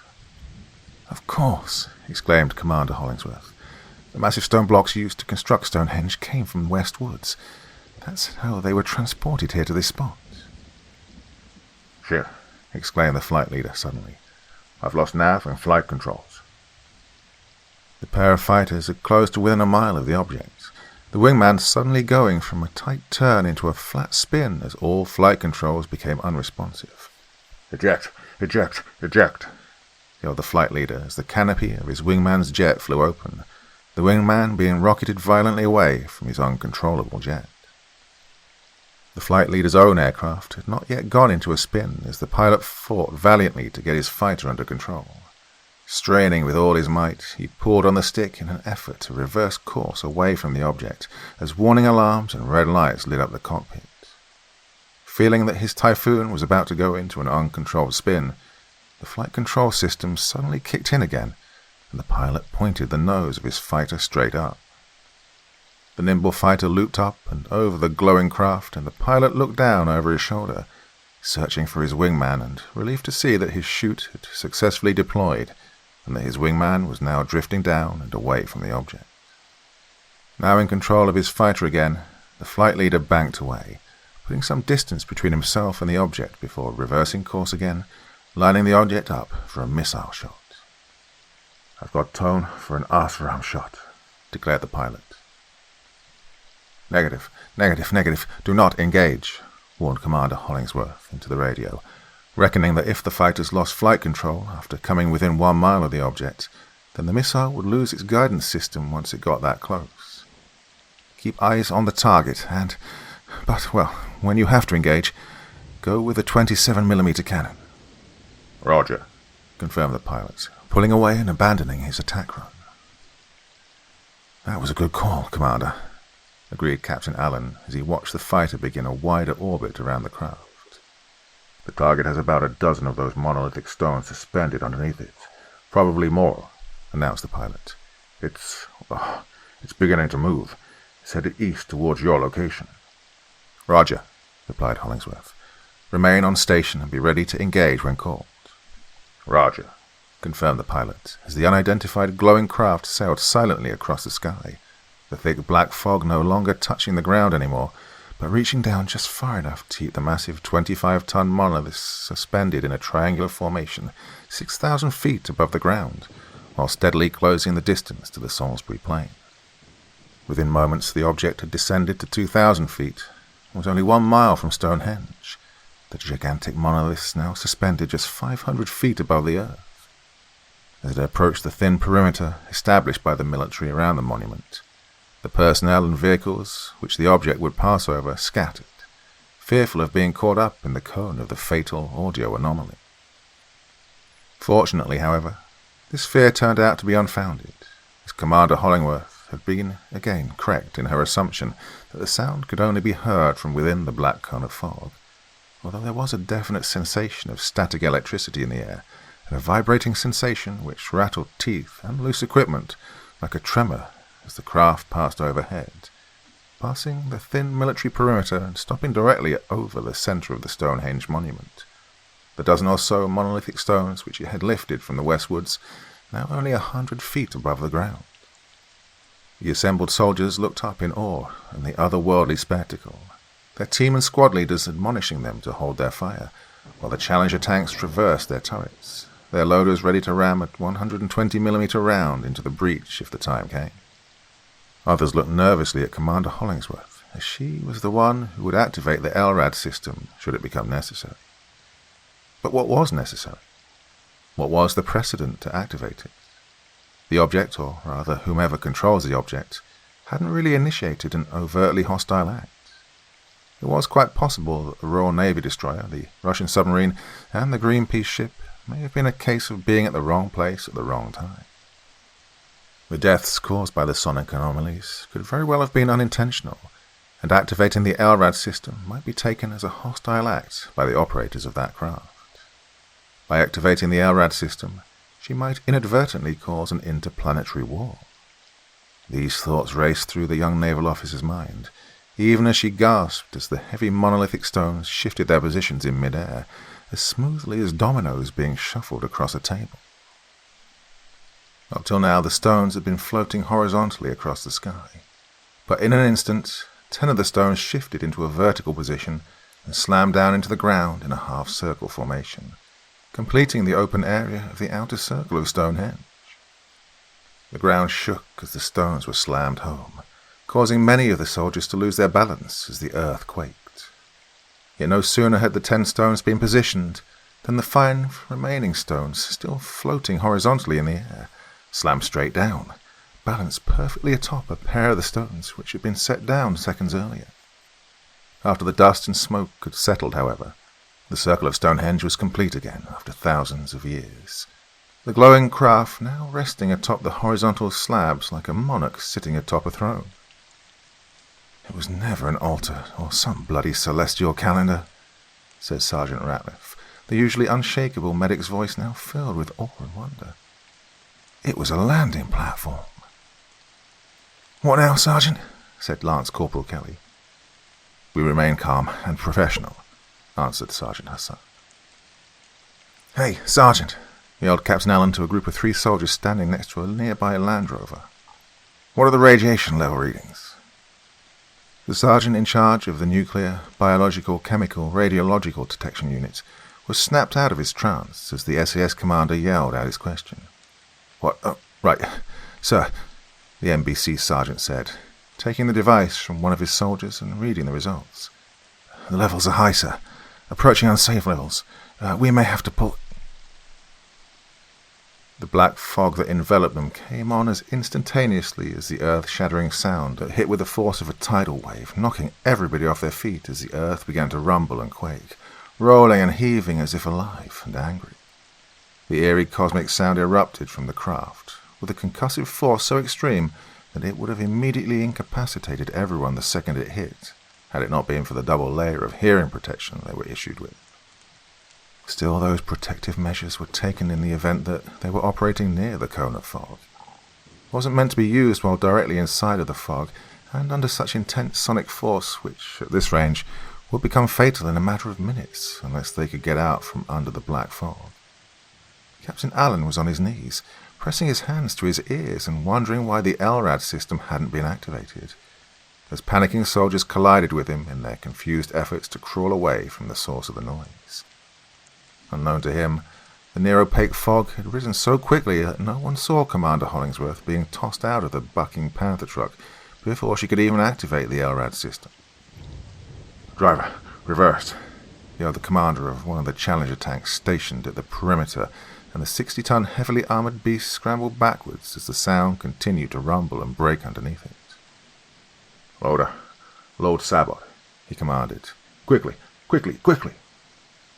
The loader had lost his balance when the earth began quaking and when the tank suddenly rolled backwards, but he finally rammed the 120mm kinetic energy penetrator into the breach, breathlessly yelling, "Up!" once the breach slammed shut. "Gunner," yelled the commander, "target that thing sitting atop Stonehenge." "Can't see a fucking thing," replied the gunner. "It's bloody black as hell outside." By now the tank had reversed almost 100 meters, and they still hadn't gotten out of the cone of darkness. Fortunately, they were buttoned up inside the tank and were being spared from the majority of the ear-splitting noise, but hearing was still extremely difficult, even with internal communications. "Switch to thermals, gunner," yelled the commander. "What?" "I said switch to thermals," replied the commander. "I can't hear you," screamed the gunner. "I'm switching to thermals. Target identified." "What?" yelled the tank commander. "I said up, bollocks," yelled the gunner. "On the way." The tank heaved as the gun fired, sending what amounted to be a high-velocity, tank-melting dart directly into the side of the craft. Through the thermal imager, the gunner witnessed the object disappear behind a cloud of black smoke. Instantly, the brain-jarring noise that was pounding the area stopped, replaced by a reverberating sound, as if a gong had been struck. The earth quieted its heaving and churning. As soon as the noise ceased, Captain Allen half ran and half staggered to the truck where the black box was located. It was still almost pitch black, and the earth had been churned up, causing him to wonder if he'd somehow been turned around in all the confusion. His head was still pounding and his ears were ringing when he finally made it to the truck. It was laying on its side, having been toppled over by the initial sonic blast. There was no one around it, and no sign of Commander Hollingsworth. "We hit it!" exclaimed the gunner, still watching the craft smoking from the thermal imager. "Loader," yelled the tank commander. "Load another sabot just in case." The gunner's smile turned into a worried frown. "It's still black as bloody hell outside. If the noise has stopped, shouldn't it be getting lighter?" The sonic blast which struck next seemed to rise from the ground itself, impacting with even greater force than the earlier one. Once again the earth began to heave as the pulsing sound brought soldiers back down to their knees, clutching their ears and heads and screaming in pain. "Driver, reverse!" yelled the tank commander. The Challenger roared backwards a short distance, only to stop suddenly with a jarring crash which knocked the crew into the inside hull of the cramped tank. "What happened?" screamed the commander, pressing his hand against his now bloody nose. "We backed into something hard," yelled the driver. "The drive sprocket is spinning. I think we broke track on whatever we hit." "Oh, bloody hell," said the commander, climbing back up to the commander's cupola. Activating the thermal sights, he spun the cupola around to get a good look at what they'd struck. "Oh, my bloody hell," he whispered in shock and dread. There, illuminated in the thermal sight, was what they'd struck. Around the perimeter of Stonehenge was another ring of standing stone. Only this one was close to a mile in diameter and stood 3 times as tall as Stonehenge, and steadily growing taller. This new ring made of monolithic stone was being brought up directly from the ground surrounding Stonehenge.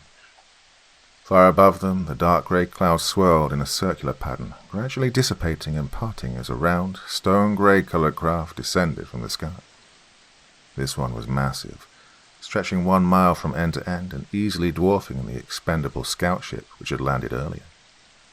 With the creation of its new landing platform nearing completion, the black fog slowly began to fade as the impossibly huge craft floated down towards the trembling earth as the ear-splitting cosmic sounds heralded its return to the planet after untold thousands of years. In the slowly shifting blackness, Captain Allen desperately felt around the ground surrounding the overturned truck, his grasping hands finally hitting a solid metal object. Quickly lifting up the black box, he double-checked to make sure that the cable connecting it to the LRAD system was still attached, and flipped the switch to give it power. Nothing happened. Captain Allen flipped the switch again, and still nothing happened. Feeling around the bottom of the box, Captain Allen realized why the LRAD system did not engage. There was a hefty dent in the bottom where the memory chip of the sound recording had been destroyed. Captain Allen dropped the useless box and unslung his rifle, pointing it up into the sky where the great craft was steadily descending, when another churning of the ground knocked him off his feet. Sergeant Hassan was on his knees, hands pressed against his ears and vomiting. Looking over his shoulders, he saw Captain Allen toss the black metal box away before the rumbling earth threw him to the ground like a discarded rag doll. They had to get out from under that thing, but the debilitating noise coupled with the shaking ground was making it exceedingly difficult just to stand, and without that sound recording, they had no defense against the noise which was now being generated by the descending alien mothership. To his right, Hassan could make out the figure of Lance Corporal Kelly, staggering towards him, pain etched on his face. Half crawling and half tumbling, Sergeant Hassan reached Lance Corporal Kelly, grabbing the soldier's vest to steady himself. "Do we have a plan B, Sergeant Hassan?" yelled Kelly. "What?" "Do we have a plan B?" yelled Kelly again. "No," replied Hassan, "but I have another plan." "What?" "Give me your phone," yelled Hassan. "My what?" "Your phone. Give me your bloody phone," yelled Hassan, mimicking putting a phone to his ears. "My phone?" said Kelly, reaching into his right pants cargo pocket and pulling out his phone. "You mean that—" Lance Corporal Kelly collapsed, finally overcome by the brutal, throbbing noise which had been mercilessly pounding on them for the last few minutes. Sergeant Hassan caught Kelly's phone before it hit the ground. Struggling against his own brain's demands to shut down and escape into a sea of unconsciousness before the noise finally killed him, Hassan forced himself to concentrate. "Where is it? Where is it? Where is it?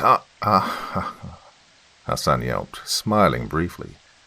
Tripping over 2 or 3 other soldiers who had lost consciousness from the audio battering they were taking, Sergeant Hassan stumbled over to where Captain Allen was lying.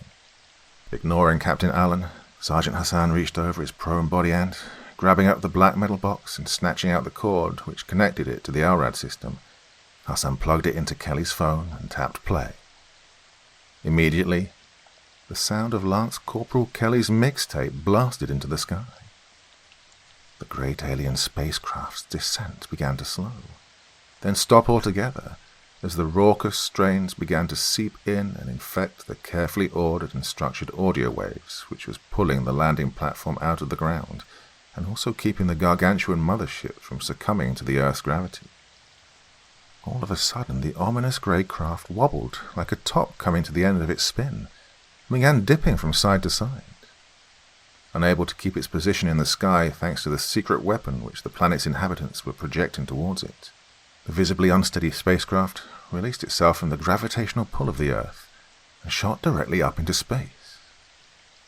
Within seconds, the oppressively dark grey opaque fog had lifted, being sucked away straight up into space as if by a galactic-sized Hoover vacuum, and leaving behind it a bright blue, cloudless sky, a rarity in these parts of the British Isles. The bright rays of the warm sun revealed that the meadow surrounding Stonehenge was a wreck, with earth ground up as if by earthquake, while wrecked vehicles and tanks were tossed about. And everywhere soldiers, scientists, specialists and civilians were picking themselves up, battered, bruised and bloody, but otherwise unharmed, except for the deafening ringing in their ears and a splitting headache. Sergeant Hassan was on his hands and knees, breathing heavily, his ears ringing.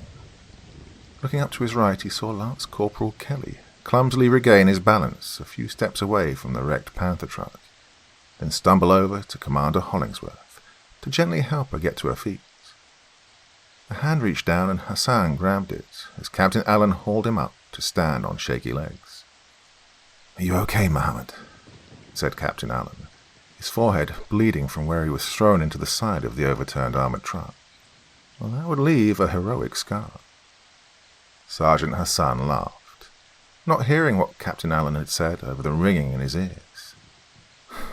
"Can you imagine that?" he said. "What?"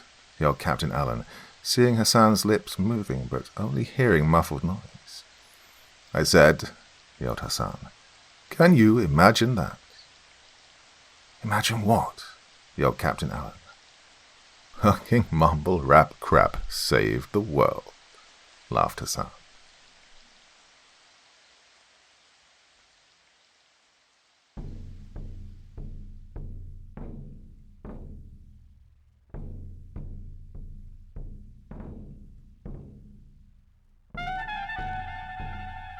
And so once again, we reach the end of tonight's podcast. My thanks as always to the authors of those wonderful stories, and to you for taking the time to listen. Now, I'd ask one small favor of you. Wherever you get your podcast from, please write a few nice words and leave a 5-star review, as it really helps the podcast. That's it for this week, but I'll be back again same time, same place, and I do so hope you'll join me once more. Until next time, sweet dreams and bye-bye.